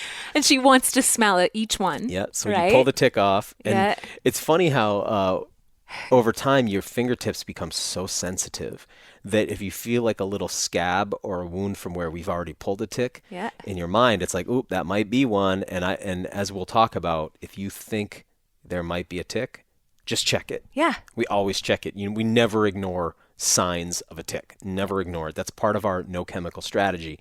Always check. So anyway, with her, if you even like rub a little scab on her for a second and she thinks it might be a tick, she wants to check in your fingers, and she often wants to chew them, right? I let her think she's eating them. To be part of the process, right? She wants to be implicated in the... And she hates them too. Like if she finds one on the floor or on a wall, like she'll let us know there's a tick around. Like she knows that they're bad news too. Yeah. So we're like a three-part team, me, you, and the pup, all dealing with these ticks. But back to it, we might find 20 on her in a night. In the peak of the season. That's not abnormal, right? 10 to 20 a night. Definitely. And I really like this practice we have with her. It's sort of sweet to sit. You and I are chatting during it, or one of us is working on her while someone is doing something else. You're cooking or what have you. And it's just like, it becomes a natural part of our day. And as you said earlier, it connects to the grooming part of our ways that are, in us or in animals. Oh, you mean sort of like instinctual grooming. Yeah, because that's an interesting component where human beings have groomed one another for parasites for eons, and then, let's say for hundreds of thousands of years, and then suddenly we live in such sterile environments that thankfully we've beat back most of the parasite load that humans have lived with for so long, and in some parts of the world still live with. We get to enjoy those very sanitary conditions, but this is like an instinct in us that when we do it, the other thing that I like, it's very fulfilling. The other thing that's cool is Ellie becomes the early warning system for when ticks start coming, because we find them on her before we ever find one on ourselves. And then we know, okay, it's the dog ticks right now. Oh, it's the nymphal stage of the black-legged ticks. Okay, now there's adult black-legged ticks. It'll be like, oh, there's more females, there's more males. Whatever it is, I'm able to see all that on her. She sort of is letting us know because she's the tick magnet. Yes. So we groom her, and every tick that I find, there's a couple of exceptions to this, like if I'm out in the woods, sometimes I won't do this, or if I'm in I kill every tick that we find. And that reminds me of when I've been in the Amazon. What I witnessed was that the people who live in the Amazon kill every snake that they see. Really? And this is really shocking when you're raised with a more ecological conservation perspective. It's like, well, we've been taught to see like, hey, come on, don't kill sharks, don't kill snakes because they're beautiful, and they are. But they're good luck telling that to somebody who lives in a place where it's like, hey, they've lost 3 loved ones to snakes. They don't care if it's a snake that hurts people or doesn't. It's just like they kill snakes, right? And it's like in the Bible, it talks about this early on in Genesis. It says that there'll be enmity between the seed of women and serpents. And that it says the serpent will bruise your heel and you will bruise its head. Like it'll always be a battle between you and serpents. People and serpents have this. So anyway, I noticed in the jungle, this connection, they're cutting the heads off every snake they deal with. They're just not worth it. Okay. I kill every tick because the last thing I want is for that tick to get on me or you or the pup or someone else after I've picked it off and tossed it. So if I almost always have a knife, And so my daily pocket carry knife has a very acute, I carry a Leatherman Sidekick as my typical in my pocket knife. And that's got such a sharp, acute tip on like a scalpel tip on the blade that I'll just hold the tick on my finger and pop it. Yeah, I've seen you do this. That's how I kill most ticks. Yeah. But at home, when we pick them off ourselves with a dog, we almost always put them in the toilet. That's it. That's our method for the indoor method. Indoor method. Yeah. And then if I don't have my knife, I'll usually pick up 2 pebbles. I was just going to say, that's what I do. Stick them between the rocks and crush them. Yes. Yeah. If I'm driving, which is often when I'm finding them, like, because let's say I go out night hunting like I do in the summer for deer on the farm, right? So I'll go out to that to do the nuisance tags. I got to walk through really tall grass to get those deer. Yeah. So when I get back in the truck at night, I'll be driving home. And feel one. I'll find them all. Yeah, I'll just start picking them off my legs while I'm driving, totally blind because I just feel them. Yeah. So I'll just toss those guys out the window. Got it. What I have learned about flicking a tick out the window is I need to watch it leave my fingers. I so hear you on that, because for me, even sometimes dropping it in the toilet, I'm like, did it get in, or did it later somehow on you realize get it's back somewhere on me? else in your hand? Yes. Right? Like you go to flick it and if you don't see it hit the water and go into the water, then it's on you still. Somewhere. Because they are like Velcro. They are so hard to get rid of, right? Yeah. So So we've never talked about this, but I'm guessing you're the same. Where are you aiming when you put it in the toilet? I'm aiming to the center. Because they will climb up the porcelain, right? Like if they can't swim, but if they can kind of make their way to the edge, if they're close enough to the edge, they'll and then you find them on the toilet later on the seat with their arms up waiting for you to come by so they can get back on you. Yeah. Ticks would not pass my swimming test for sure, but they definitely have ways to like finagle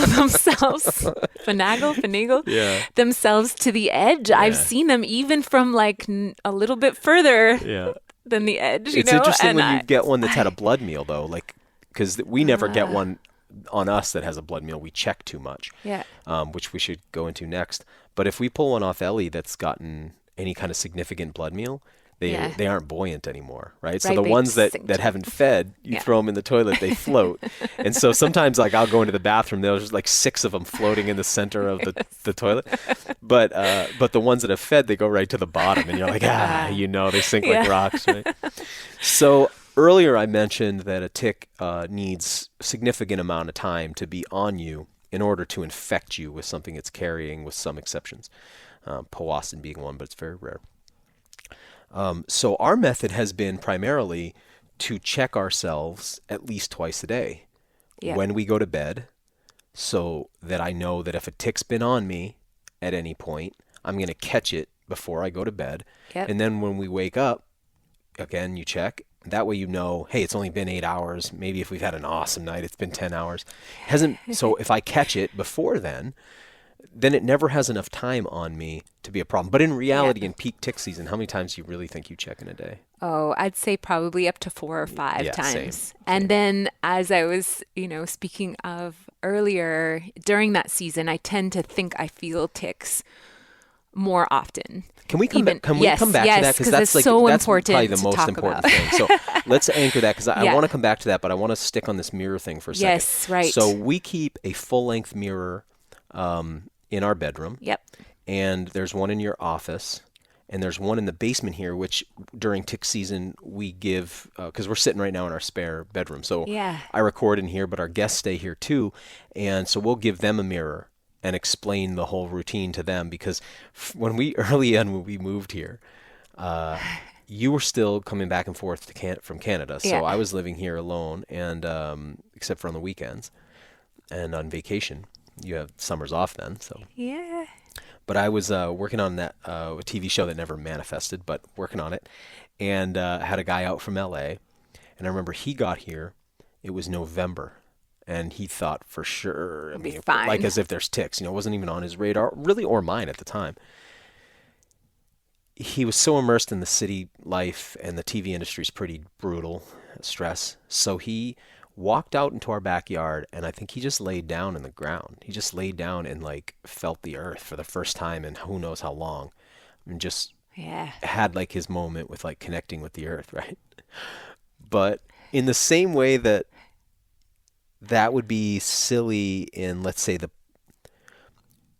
let's say that you lived in an environment where human beings hadn't really pushed all the big predators off the landscape, or, extirpated all the poisonous whatever critters. Okay, here's what I'm saying. If you lived in certain parts of Africa, you wouldn't go down to the river's edge and lay on the banks. Right. Close your eyes. Just, A croc can literally come out and take a part of your body or Right. your whole body, right? Yeah. There are places where you Vigilance. don't just, You have to be vigilant. very vigilant. There are places where you wouldn't just go splashing around on the reef in the Right. beach, because there are sharks that would actually, take a bite out of you.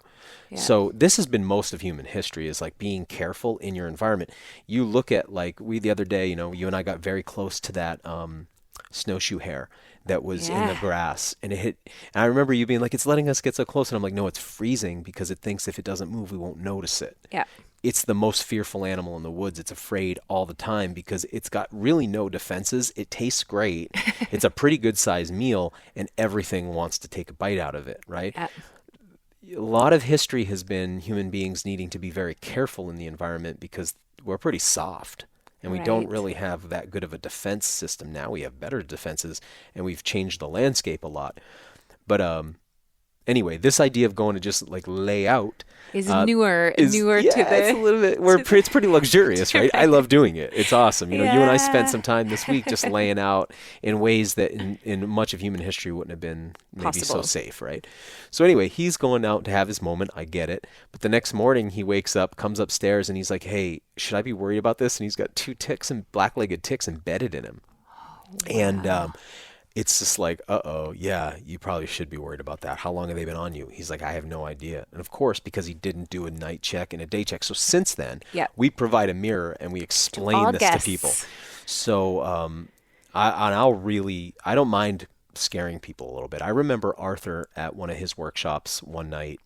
He was about to go to bed, and he tells everybody staying in tents. I remember And he this. gives a very scary, quick but scary talk, like, "Hey, Powassan can infect you in 15 minutes of a tick bite, and it's just about 100% lethal. So, all right, everybody, have a great night." Good night. And I remember being like, "What is he doing?" But then thinking, well, people are going to definitely check. Themselves. Because if you just tell people, a lot of especially real hippie type people will have this attitude of nature can never harm me. Yeah. And it's like, man, you need to be careful. So we give a mirror to everybody. We make sure we have mirrors. You need good light. Yep. And I have that one freckle on the back of my Yes, leg, right? that I think I've asked you about so many I times. have a tick-shaped, tick-sized freckle on one of my hamstrings. I still have to check it every day.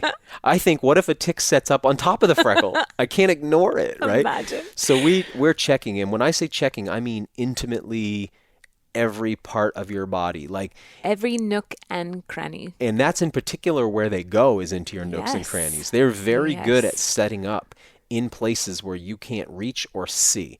So I'm talking bend over, spread your cheeks, and Yep. examine every fold, every crease, Yep. lift everything up. I have Yes. had them set up. I'll be anatomical here. I have had them set up under my scrotum. I have had them set up underneath the base of the shaft of my... Yeah. And they will hook up everywhere where you don't look. So you have to look everywhere. You have to check your hairline, right? Yeah.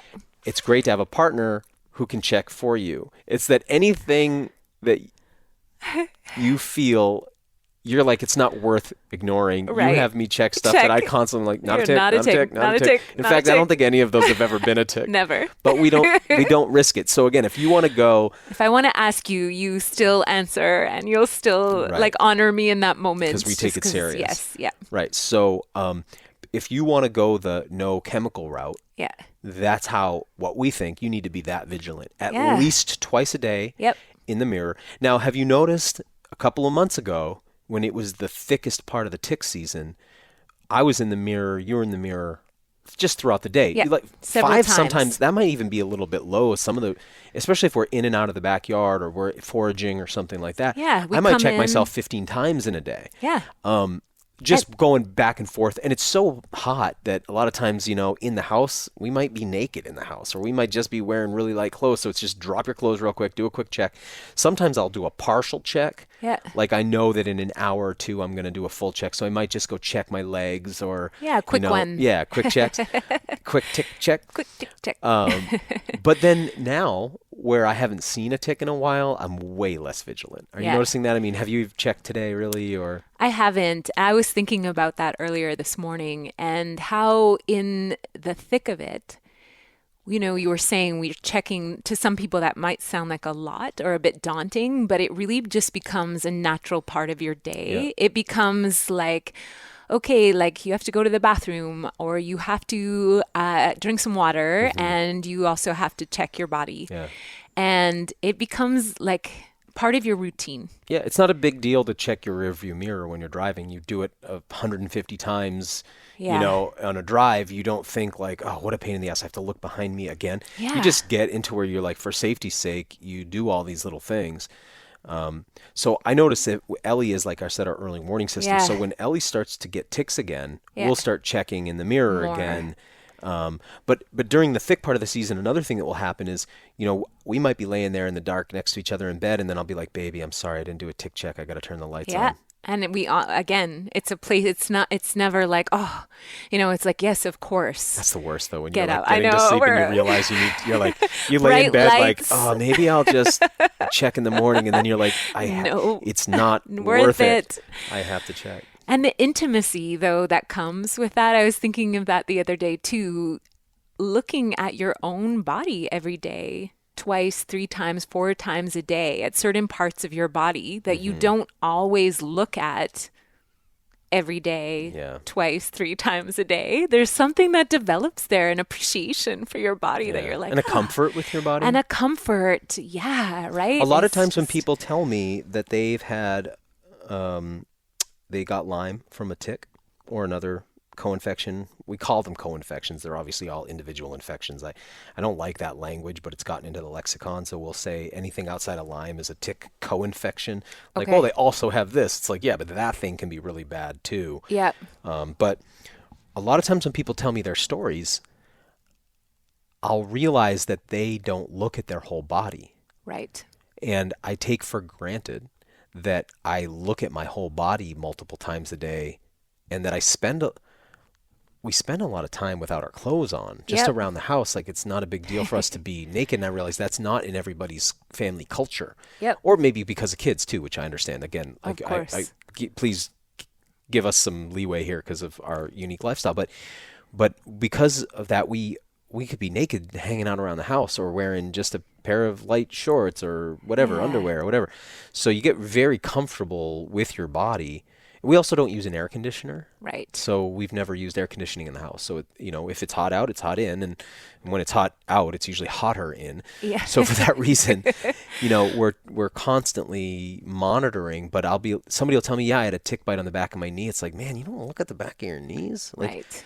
Like, how you don't look in your armpits. You don't look at your genitals. Like, yeah. So I guess part of it is being comfortable. And it forces you to get comfortable. Exactly. That's really good, by the way, for like your exercise regime, because if you're somebody who's like, man, I'd like to be in better shape, it's like, here's a way. Look at your naked body fully in the mirror, analytically 6 times a day, and you'll start to be like, man, I need to do some cardio, or I really need to start like doing some leg routines or some ab routines or some arm routines. You know what I mean? It like gets you really in touch with that. You see the areas of your body that could use a little more attention. A little more work. Yes, yeah, totally. Right? I like that part of it. I think that's one of the things that's great about living in tick territory.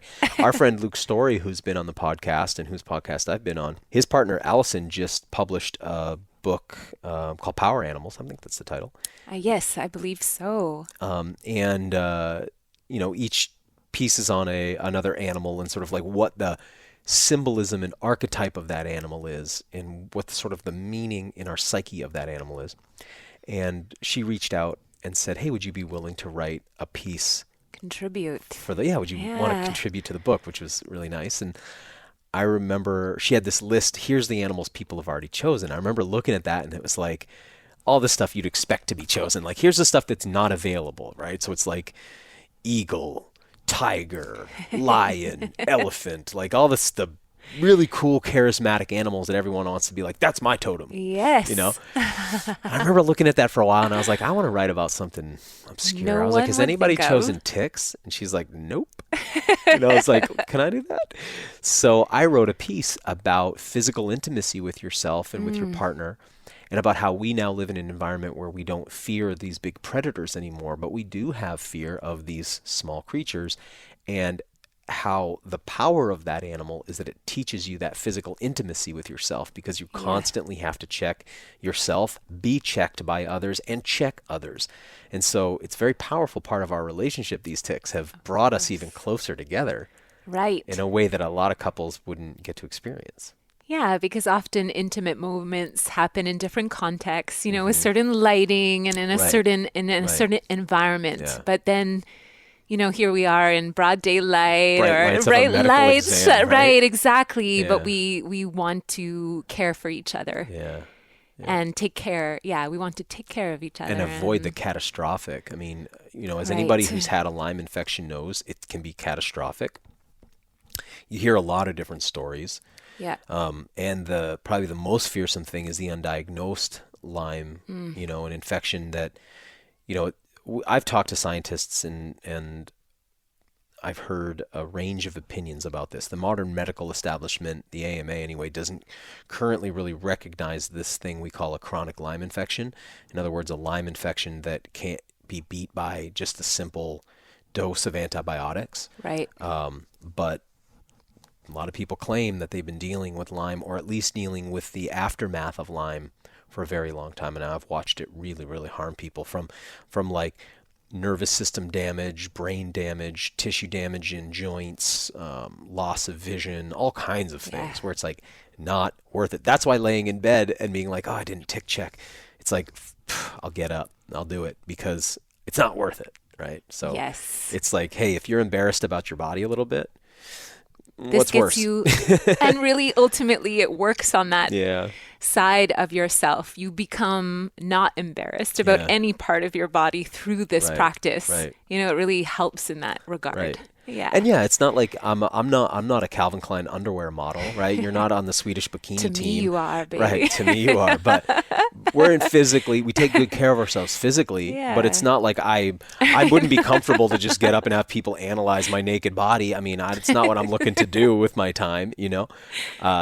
Like everybody, I've got my body issues that I and my self-image issues, but like, you just have to suck it up and check yourself for these ticks if you want to live an outdoorsy lifestyle, right? So it's a big part of it. Let's talk about the sensitivity, because that's another thing I wrote about for Allison as well, is just sort of the sensitivity to your physical body. So not just visually checking yourself, but let me give a little backstory. The first time I experienced this was I had been in New Jersey for a workshop with a ex-girlfriend from many years ago. It's always so awkward to talk about with your partner.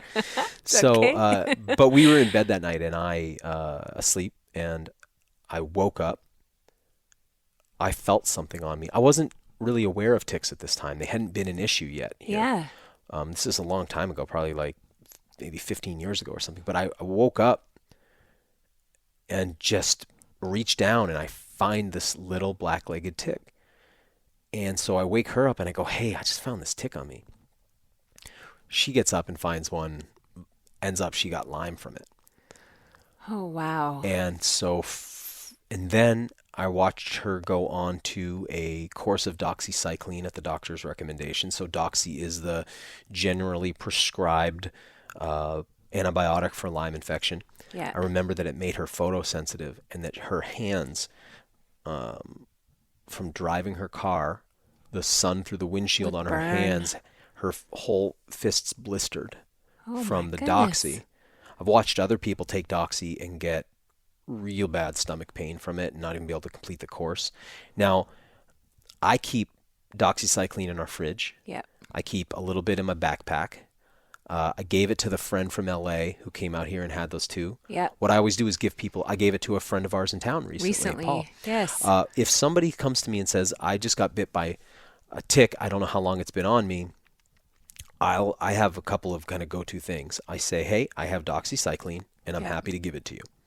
I have friends who've used full herbal protocols, and I will put you in touch with them if you'd prefer that. Yeah. I will suggest Stephen Herod Buhner's book about Lyme as an option. There's, I believe it's tickreport.org. We've had them on the show. You can send where the you tick. can mail the tick in, Yeah. and within, I want to say it's within 72 hours. It might even be 24 hours. Really fast turnaround. They'll give you a report. You don't even need the whole tick. It can be a part of the tick. Yeah. They'll give you a report on what diseases are in that tick, so you know, hey, should I consider going to another protocol? So I'll kind of lay all this out. And different types of personalities are different. So somebody will say, man, I'll take the doxies. Or somebody's like, hey, I don't want to take antibiotics. Or I'm not sure. I'd like to do the report and find out. Generally, it's here. I'll give you the I'm not saying I agree with this, but the general stuff people say is that 100 milligrams, maybe it's 200 milligrams, I think, of doxycycline, one dose early on, right after you've been bitten, people say is enough to take out the spirochetes because they haven't really had time to set up shop in your body yet. Yeah. I think that's the dose. Oh man, I wish I had looked this up. Prior. It's 2 of the capsules that I have. I just can't remember if they're 50 or 100 milligrams. I think they're 100 milligrams and it's 200 milligrams total. However, I've not seen any science to back this up. It's the medically suggested dose, but I don't know where they're getting these numbers. I've read some stuff saying this is kind of arbitrary. Okay. Other people will do a full course of doxy. I think that's like a 14-day or something. The other idea is that usually you have 2 weeks to do doxy to knock the infection out. After 2 weeks, it gets into your joints. It can get into your cerebral spinal fluid, through your meninges and stuff, and into your eyeballs. Once it's there, your bloodstream doesn't circulate the doxycycline to those areas, and so now you need to get way more aggressive in your approach. And so some people will be like, hey, I'm good for the next 3 days. I'll wait for the tick report. Some people are like, dude, I don't care. I want to go nuclear. So I all these options exist, right? You're prepared. But anyway, so back to the original story. After that moment, that got something in my head that if I feel the slightest tickle, I check it. First with my fingers, and then if I'm not sure, I'll get up and turn some lights on. Now, you had seen, before you ever experienced that, because you're the same way now, but before, I remember you saw me a few times go, I think there's a tick on me while we were sleeping, and I would get up and you'd be like, oh my God, like I would wake up from a dead sleep. Sometimes I will have the tick in my hand before I even wake up. I'll wake up grabbing Holding the tick it off me. And I remember at first you thinking like I had a tick superpower, but now you're the same way. I could not believe it the first few times. I was like, come on, really? But again, like, we were speaking of when we first started talking of ticks, it's that language you develop. It's that understanding. It's the knowledge. It's the familiarity that comes with exposure to something. Experience. And now we have a saying, right? You and I, may you feel every tick. And this is something it's like a salutation. It's a greeting. It's also a departure, whatever you call the opposite of a salutation. When somebody says goodbye, we say it as a blessing. When tick season is full on, it's often our cheers together at night. Yeah, right. At dinner time. Yeah. And I really was in awe of you the first few times that happened. And I kind of thought you would get up and say, oh no, it wasn't actually a tick. And you'd be holding it. And how did you do that? Because you are a beautiful sleeper, Daniel. Thank you. You are a deep, peaceful sleeper. You say that as somebody who, like, I've got areas where my body's, I've got my health challenges or physical challenges. Yeah. You have yours. Yeah. I happen to sleep like a baby every single night of the year. I'm a lighter sleeper. Things can destabilize your sleep patterns more than mine. Like a thought. Like I can watch like full on rage news and then go to sleep like a baby. I can have screen time. I could be staring into a phone, shut it off, go right to sleep. Yep. I can drink caffeine. Yeah. Go to sleep. Like people, I listen to people like, now I know, like, Mark, our friend, Mark Fulkerson, he was telling me about the health food store that he works in. He said that a third of the people who come in, an anecdotal estimate, but he said about a third of the people he deals with in the supplement section are there looking for sleep aids.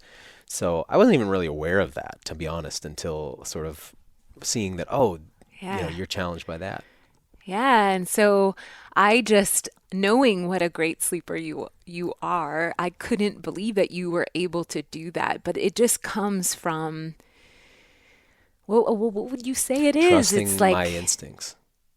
Yeah, but it's like there's a voice speaking to you at some. It has it's to like be an instinctual thing.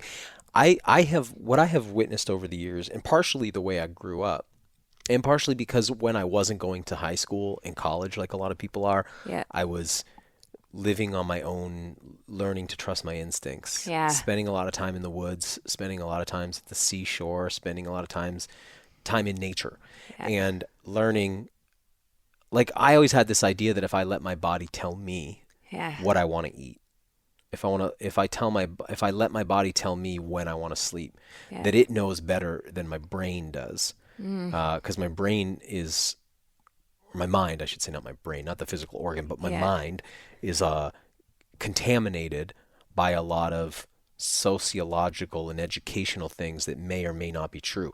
One of the things that always has stood out to me is how fashionable medicine is. This should freak people out way more than it does. The idea that they were giving people lobotomies as a medical treatment, the idea that they were giving women orgasms in medical establishments because it was considered a treatment and they weren't like just encouraging this at home, like some really weird things in medicine, right?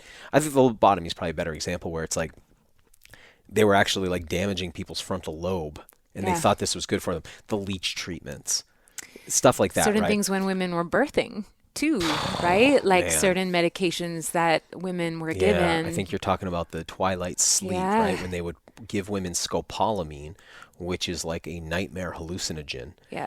And they would put them under in a horrifying psychedelic trip.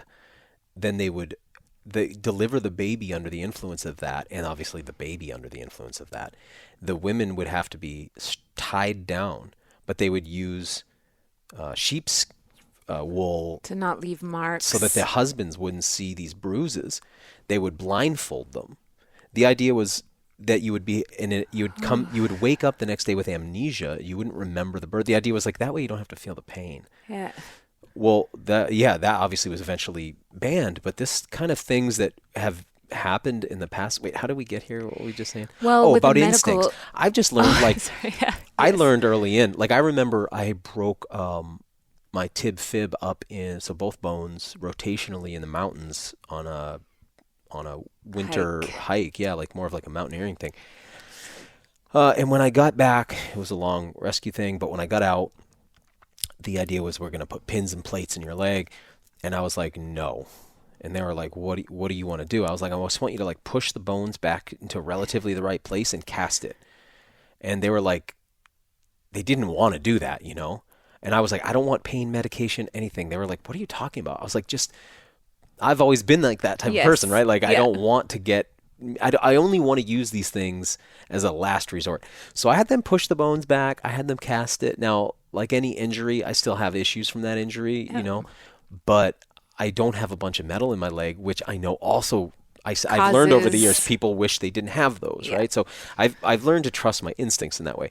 So the whole point is, because of that, if I think there's something crawling on me, if my body's sending a signal something's crawling on me, most of the time there's something crawling on me, and it's your mind that will go, oh, I'm being silly, and ignore it. And people will ignore.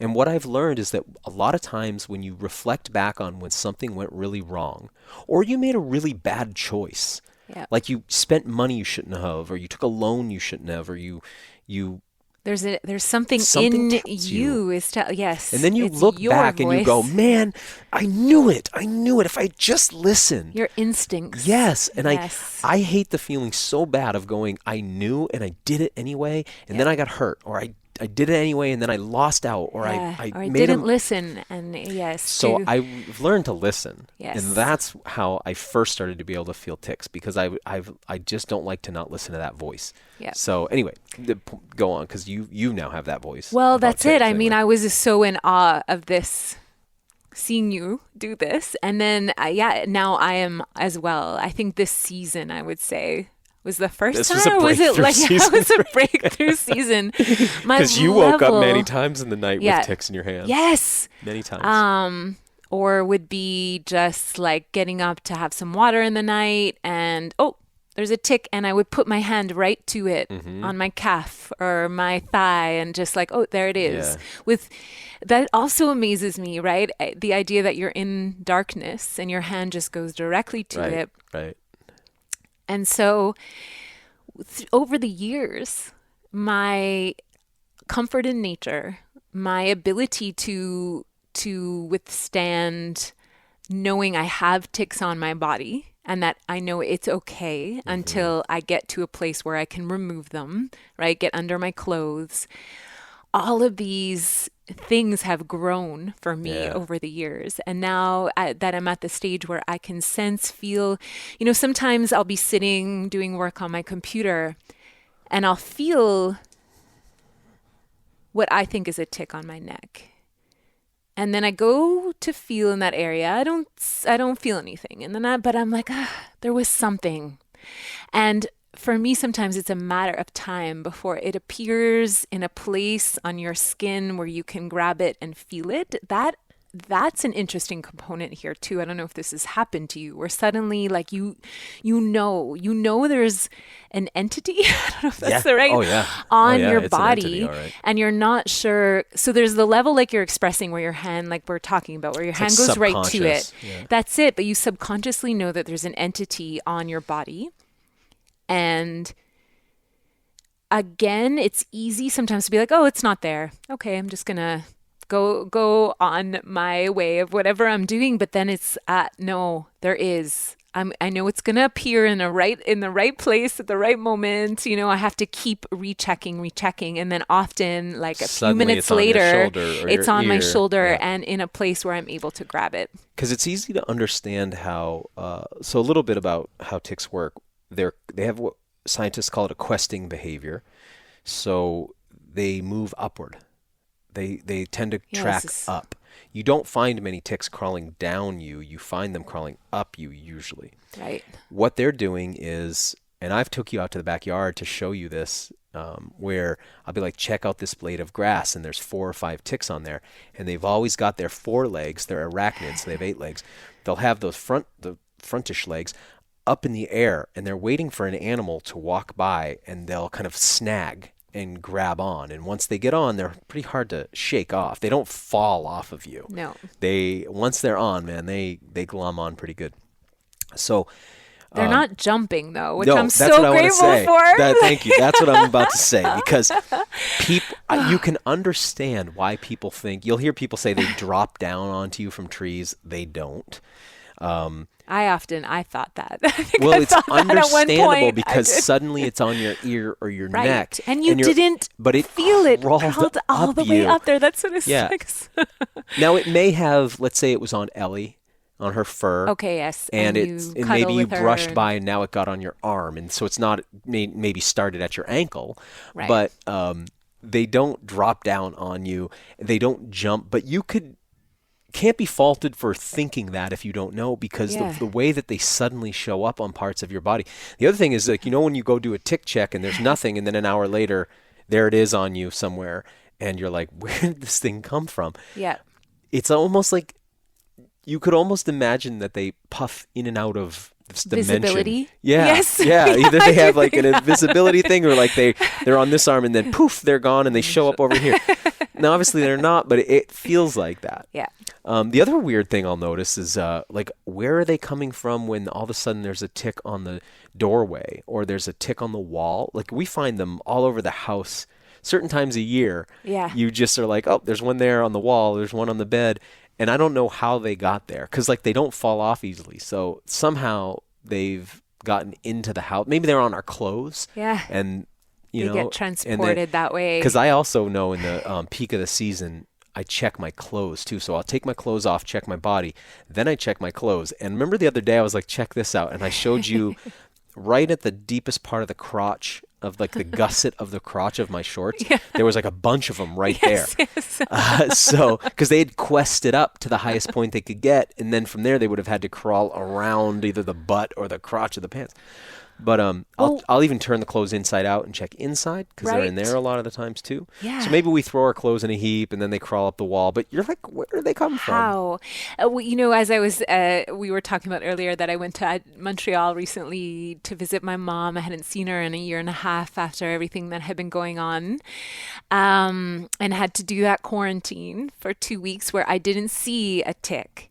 And then on my 4th day in Montreal, in the city, I found a tick crawling on our fan that I had brought with me on the trip. The fan in the bedroom. Yeah. And I'm thinking, how? You must have brought it, huh? I must have brought it with me from Maine. I better not say that to any Quebecers that I transported ticks. Well, we did have that joke going though, like, what if you started the Canadian tick problem, right? It's like, that's hilarious to think about. That's how, I mean, it would have to have a blood meal, have to be a female, have to have a blood meal, drop off, hatch. Because, that's what happens. Another thing I wanted to talk about, actually, is how comfortable you start to get with them.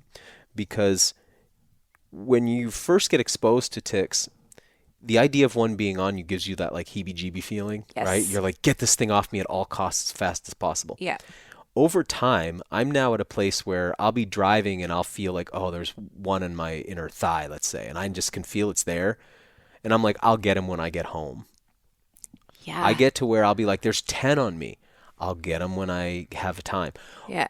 Another thing that'll happen is, like, let's say it's the end of the night. You and I are laying there on the couch together, and I'll find one on my leg. Yeah. And I'll grab it and I'll just be holding it in my fingers, between my fingers. Yes. And I might lay there talking to you. You know, you and I often do like long recaps at the end of the night, right? Talk about our day, just decompress or whatever. I might sit there with this tick in my fingers for an hour. And the worst is when you accidentally fall asleep and then you wake up and it's not in your fingers anymore. And it's like, oh no, he's somewhere, you got to find him. But I'll pull one or two. Sometimes, you know, we'll pull a couple off the dog and we'll just be holding them forever. Sometimes we'll pass them to each other because you'll be like, hey, I'm getting up. And we'll do that pass that you learn as a teenager from smoking weed, like where that joint pass so that you don't drop the joint, where it's like, okay, we both have our pinched fingers. You put your pointer finger to my thumb. I'll lift my pointer finger. Then you'll trade places with my thumb. And we have a tick pass-off method. Seamless. Yeah, very seamless, right. Yeah. Because you obviously don't want to drop this thing and have to look for it. But you do get comfortable where, you know, you might just leave a tick on you for a while until it's convenient to get them off. I remember recently going to get my new glasses, and I was speaking with the person who was helping me. In Portland too, so you're in town. Yes, so I'm in town. A place where there's not a lot of ticks running around. And he's, you know, talking to me about the frame or my prescription or something, and I could feel a tick crawling up my back. So as he's talking, I'm, you know, maneuvering my arm up behind myself, which he must have thought I was just like scratching my back.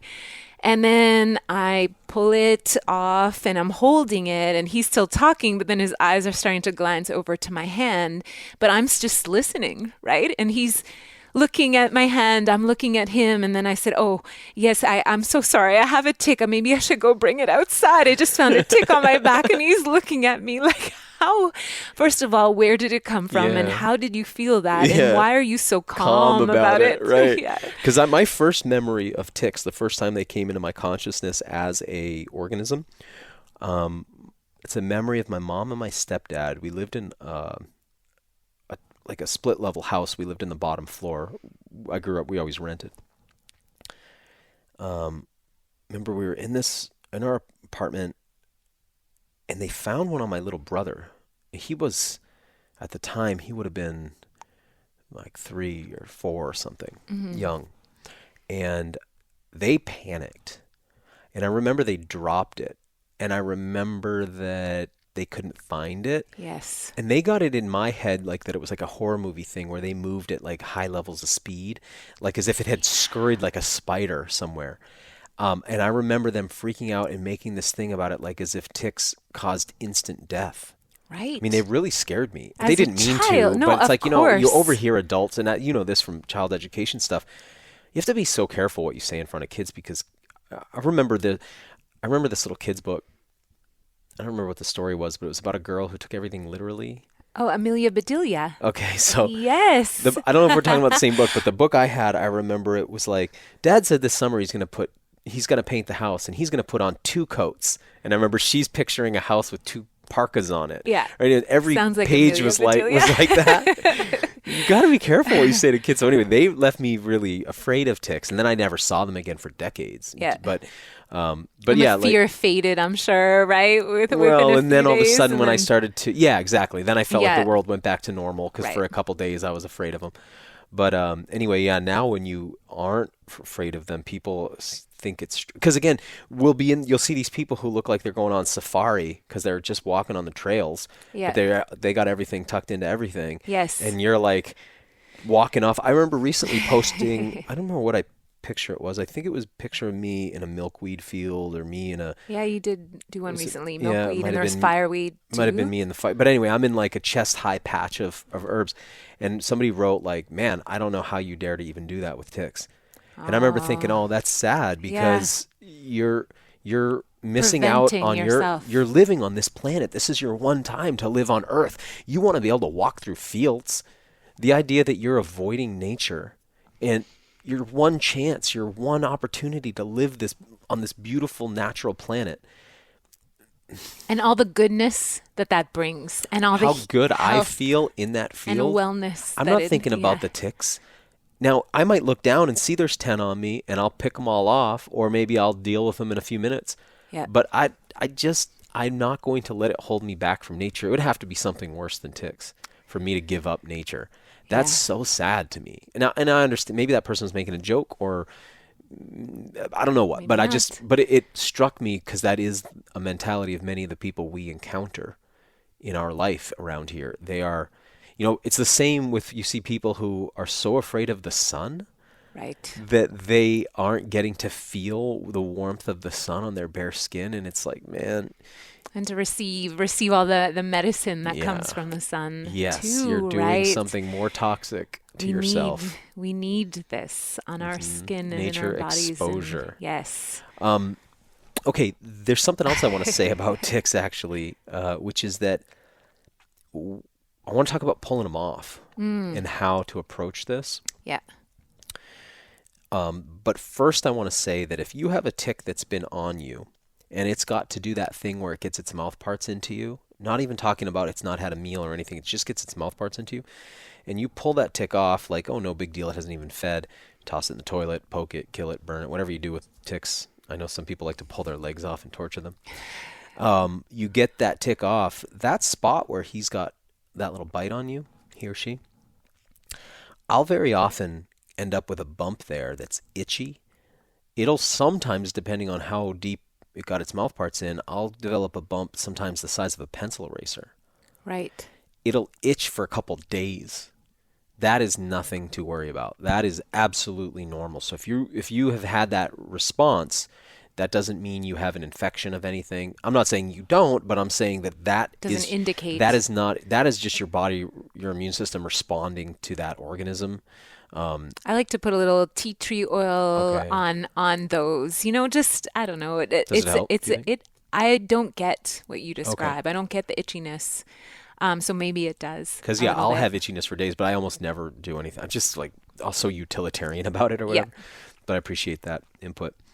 But that part's normal. So just because you have a reaction does not mean that you've picked up an infection. Now, second to that, I'll say that the bullseye rash, I forget the name of it now. There's a Latin name for this rash. Okay. Is the symptom of a Lyme infection. Now, Yeah. a lot of people get Lyme infections and never get the bullseye rash. Some people get a bullseye rash and don't get a Lyme infection. So I don't fully understand that.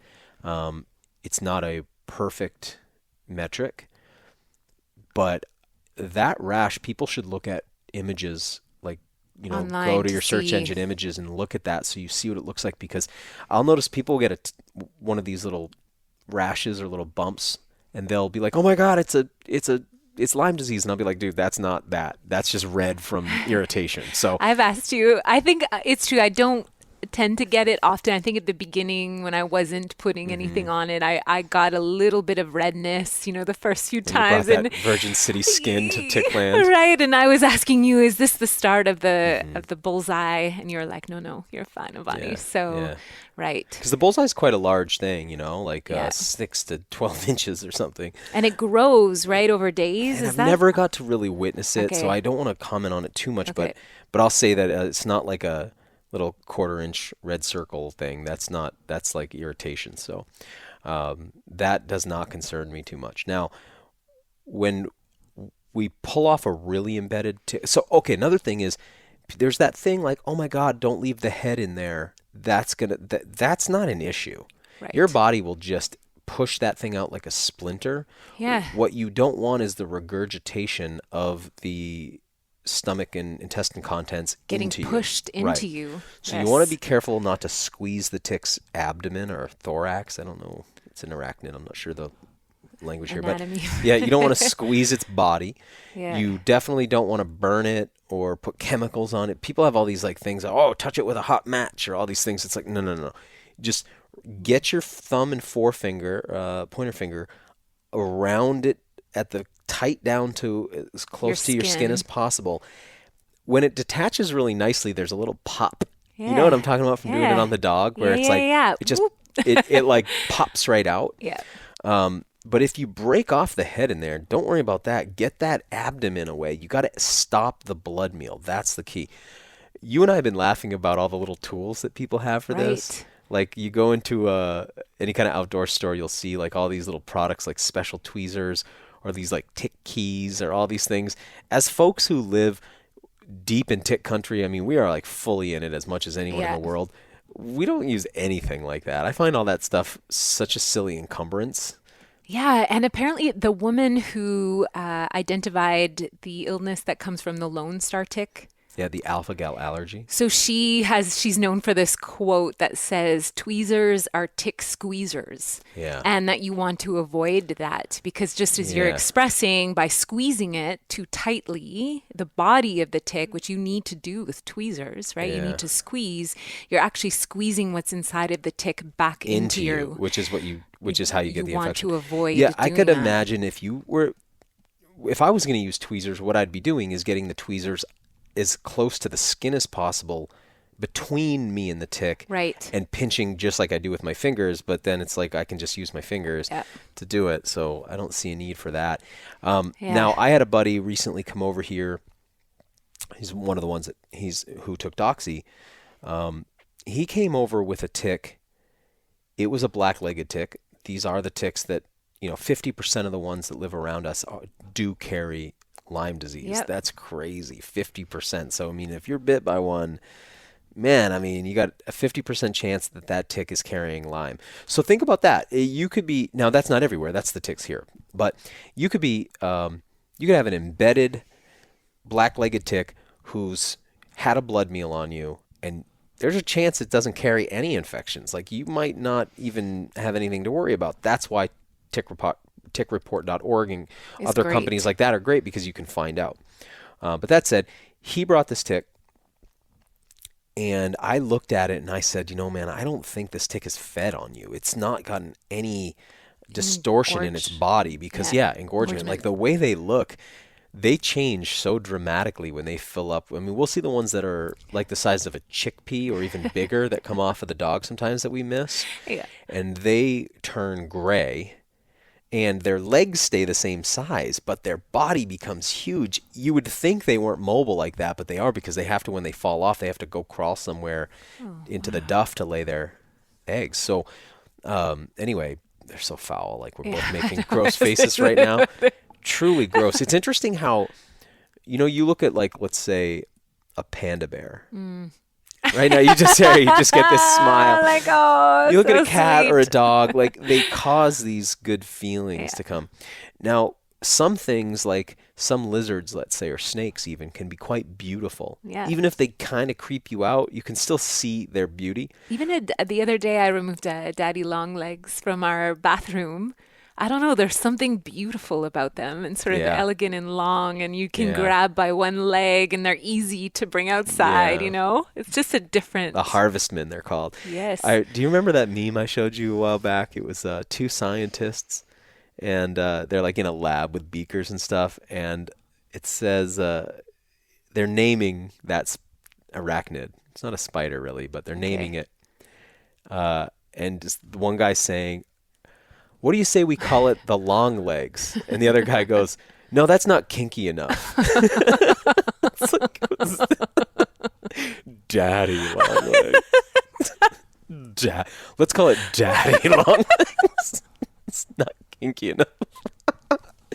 But anyway, yeah. So all these so creatures, funny. but it's something about parasitic organisms are often gross looking. Yeah. Like any of the worms or nematodes or flukes that feed on other, they're always gross looking. You never like, well, it's kind of pretty for a parasite. They're always gross, you know? I wonder if that's a protective mechanism for us as humans, that we've associated them as looking gross because of what they can do to us. Yeah, but is Or it, no, they're just is it the gross? reverse where it's like they've chosen a path, an evolutionary path where they have no...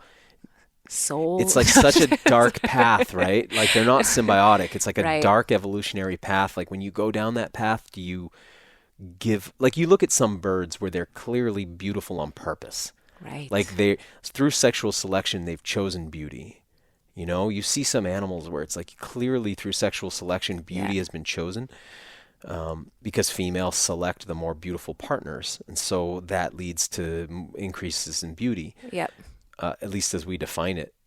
Right. But they must define it in that way too. I mean, you see like this beauty, but when you've chosen this path of like living in somebody's intestine, or you know what I mean? It's like there's no need for any of that aesthetic. You're like, what I am is gross. So it's like, anyway, I might I as don't well know. just look gross. Weird, uneducated evolutionary speculation here that we're doing. But all right, so what was I saying though about removing them? Yeah. I just pull them out. I don't think we I need any noticed that special with you. tools. Like, Yep. just pull them out. If you think the tick has fed on you, this is where you need to go to one of these other choices. It's like, okay, I either need to find out if this tick was infected, or I need to do a precautionary antibiotic, Yeah. or I need to get on an herbal protocol that I really trust is Yep. powerful. Avoid hocus pocus in this case. I need to wave crystals over my chakras. Or what other paths are there?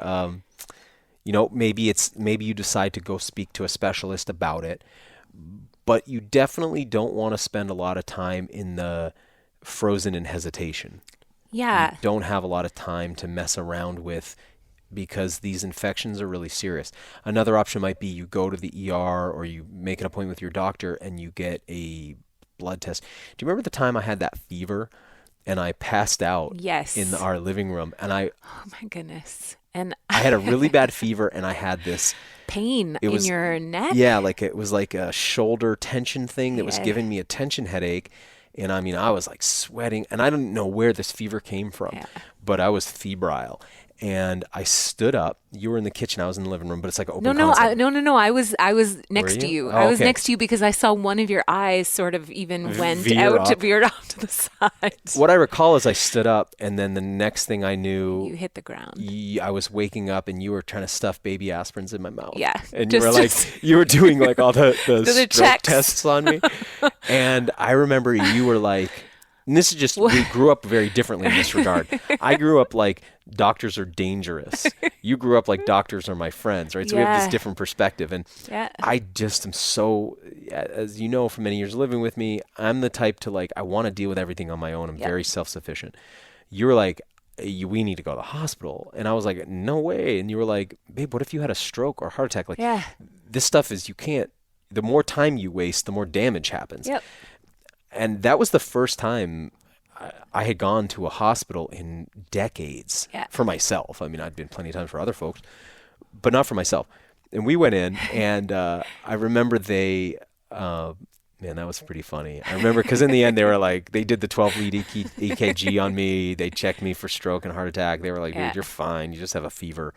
Yeah. But because I had a fever, they were like, we should do a it was a Lyme and co-infection panel. Yeah. So anyway, I was like, oh, that's helpful to know at least. That was probably the best thing I got out of that. Right? Was like, I got there was no Lyme or anything, right? In your system. Because fever is one of the symptoms of a tick infection. So elevated body temperature, sweats, any kind of that like bullseye type rash, or if you found the tick on you, like those are symptoms of that. Anyway, severe headache too. Yep. I've heard blurred vision. Yeah. Any kind of palsy, like half your face goes numb or drooping, any of those kind of things. So a lot of neurological symptoms that can look like a stroke. Yeah. So they wanted to check for that too. So anyway, after that, I was like, oh, you could just go get a tick panel done. So that was expensive. I think even with our insurance, that was like $700. Yeah. I remember being kind of pissed about having to pay that bill, but glad to know. Because in that state that I was in that moment, I was like, sure, whatever you want to check. Like, I wasn't like, can I see is this a la carte? Can I see the price list? But anyway. Well, just on my side, I want to say it was something to see you hit the floor. Oh, and man. I think anyone who knows you could imagine that, because you are a force to reckon with, and for you to stand up and then suddenly be flat was like, for me, again, it's like not worth it to not go. Let's just go check. But of course you were fine. Thank goodness. When I came to, well, I remember feeling like, what? People pass out sometimes. Yeah. You're like, no, they don't. Or you don't anyways. Well, I have more times than you know about. But when I came to, I remember you're like, hey, something serious just happened. I remember being like, how'd I get on the floor? And then I remember being like, oh, it's not that serious. And then as you were talking to me, and I was like, oh, that's a weird thing to do, right? Yeah. Just pass out randomly. It's not normal. Anyway, so point is, you could go, one option might be to go to the hospital and get a tick panel done too, but don't ignore if you think that tick is fed on you. So what I mean is, if the tick is still crawling, it obviously hasn't fed on you yet. If it's not swollen and engorged, it hasn't fed on you yet. Its abdomen has to start to swell. So as you get more used to seeing ticks, if this is just like, hey, this is still a fully mobile, unfed tick, then kill it. But don't worry, you don't have Lyme disease from it touching you. People get really, really worried about these things, and they start to go into like fantasy land. So oftentimes, you did, you just raised your hand. You did that first time, of course, because you didn't know. But now you know, like, okay, this tick's not a big deal. But if you found one and it's like a head is in your skin and it's starting to swell up, like, okay, now we want to go into a whole nother mindset. Like, we need to find out either, is this tick infected? Yeah. Did this tick infect me? Should I take a course of antibiotics? Should I do an herbal protocol? But you definitely don't want to ignore it. And unfortunately, it's just human nature to ignore symptoms for a lot of people. Yeah. And so that's what I'm saying, is that's where you want to start to take it seriously, because this is your life and health. And as evidence emerges too, like I've seen stuff, Buhner reports in his book that Lyme disease, which is caused by the bacterial spirochete, Borrelia, the Borrelia spirochete, that it can be passed congenitally. So in other words, an infected mother can pass a Lyme infection to her child in utero. Okay. That sexual partners can transmit some forms of Lyme to one another, and that other insect vectors, including mosquitoes, could potentially pass some forms of this as well. So there's a tendency for us to think just ticks, but I think that as we get a better understanding, particularly as the medical establishment, for whatever reason, starts to take this more seriously, because they've had a very myopic view of it for a long time. I think we'll start to learn more. Yeah. But currently, it's like we're still in the dark ages about this illness, and unfortunately, it's become very, very common. And it's very serious that, as much as you and I can joke about certain aspects of how we deal with them and the way that we're dealing with them, some people might think we are taking this lightly, but we are it's by graveyard no humor. means. It's graveyard right, humor. because for us it's actually the opposite. It's because we understand the consequences are so serious that we are, we're just saying we don't want it to stop us from enjoying It's a tension being out release. in nature. If right? you talk to guys who are like special operations door kickers or police who see a lot of action, yeah. and you hang out with them buddy style, they'll make jokes about killing people or being killed that are so perhaps offensive to definitely some, but inappropriate. within their group, they understand that it's that's a way how they to deal with if you hang out with firefighters who like see a lot of action, Yeah. they'll make jokes that are so off color, or EMTs, right. that it's just how you deal with the fact that you live with the stress of this stuff. So for us, living with them, making these kind of jokes is just Yeah. how we deal with living with Yeah. them. But then also, I got to say, do you remember recently we were in Kentucky for a workshop? Yep. And it was an outdoor thing on the weekend. And so we were, out in the countryside outside of Louisville, Lexington area. And I find this tick on me. Yes. And I am so excited Right? because it's a Lone Star tick. You're And like, this Lone Star tick is the one that can transmit the alpha-gal allergy. If you're not in the know about that, that's a sometimes lifelong allergy to red meats. I mean, this is a pretty scary. As a hunter, I have a Especially for backup you. plan. Yeah. I do. I would become a large pelagic, a big game fisherman, Yeah. and we would eat fish the rest of our lives. But I And just turkey. the idea, And turkey, please. and I would continue to hunt birds. But the idea of that is pretty scary. Now, some people have recovered from it, and other people don't. But there's more and more news about it. Anyway, it's not transmitted by the ticks we have here, but it's transmitted by the Lone Star tick, who is not from Texas. It's not why he's called that. Yeah. He just has like a splotch in the middle of his abdomen that looks like a little star, a little white splotch. oh, it's on his abdomen. I don't know why I thought it was on his it- back. No. Sorry, there's a confusion there. That's what that organ is. That section of the body is called on like an insect or an arachnid is the abdomen. Okay. It does not mean that it's The on the front ventral part. surface. Okay, gotcha. Yeah, exactly. So it's on the dorsal surface, the back. Okay. But of the body part that I think we call the the abdomen. abdomen. Yeah, right. But anyway, I just was like running around everybody. Look, a Lone Star tick. Like I found one, like You were as so if like when you excited. find a plant you've been after, a fruit or like Yeah. a animal or something that you've wanted to see. Or if a bird watcher found a bird that they've been trying to find. I was like, oh my gosh, here he is. And everybody's kind of like, dude, that tick was on you. And it's like, yeah, whatever. I don't care about fine. that. Like I'm fine, Yeah. we check ourselves. It's the hardest to check yourself camping though, huh? right? In the No mirror. And no little mirror tents. and tighter spaces. Not as much light. Obviously, we At have the night when you want to flashlight. check, headlamp. Right. A lot of times I'll do like full. Do you ever do like the full hand rub down? Like, because we rub our dog down, and we don't find them by It's sight on our true. dog. We It's find so them with our true. fingertips. Yeah. So I'll use my fingertips in that same way because I like haven't done that like yet, braille or something, like Yeah, you get to so feel. sensitive. Do you ever see braille in places where you're like, how would you find that if you didn't have sight? Like you'll see braille like on places where you're like, Yeah. what? But imagine it's You like you get adapt. sensitive to things. Yes. My fingertips become very tick sensitive, so I'll do that in the dark if I have to, just looking around for them. I have noticed, and you may corroborate this. I have never found a tick on my scalp. I haven't either. And that has been perhaps a bit perplexing to me because you would think in my mind, I feel like the hair area would be a nice place for them to kind of like cozy up inside of. But I Right. have never found It's one. like they don't like the forest, but then of your hair. But then but then that is what's weird to me about that is they have no problem getting it through the hairs on our dog.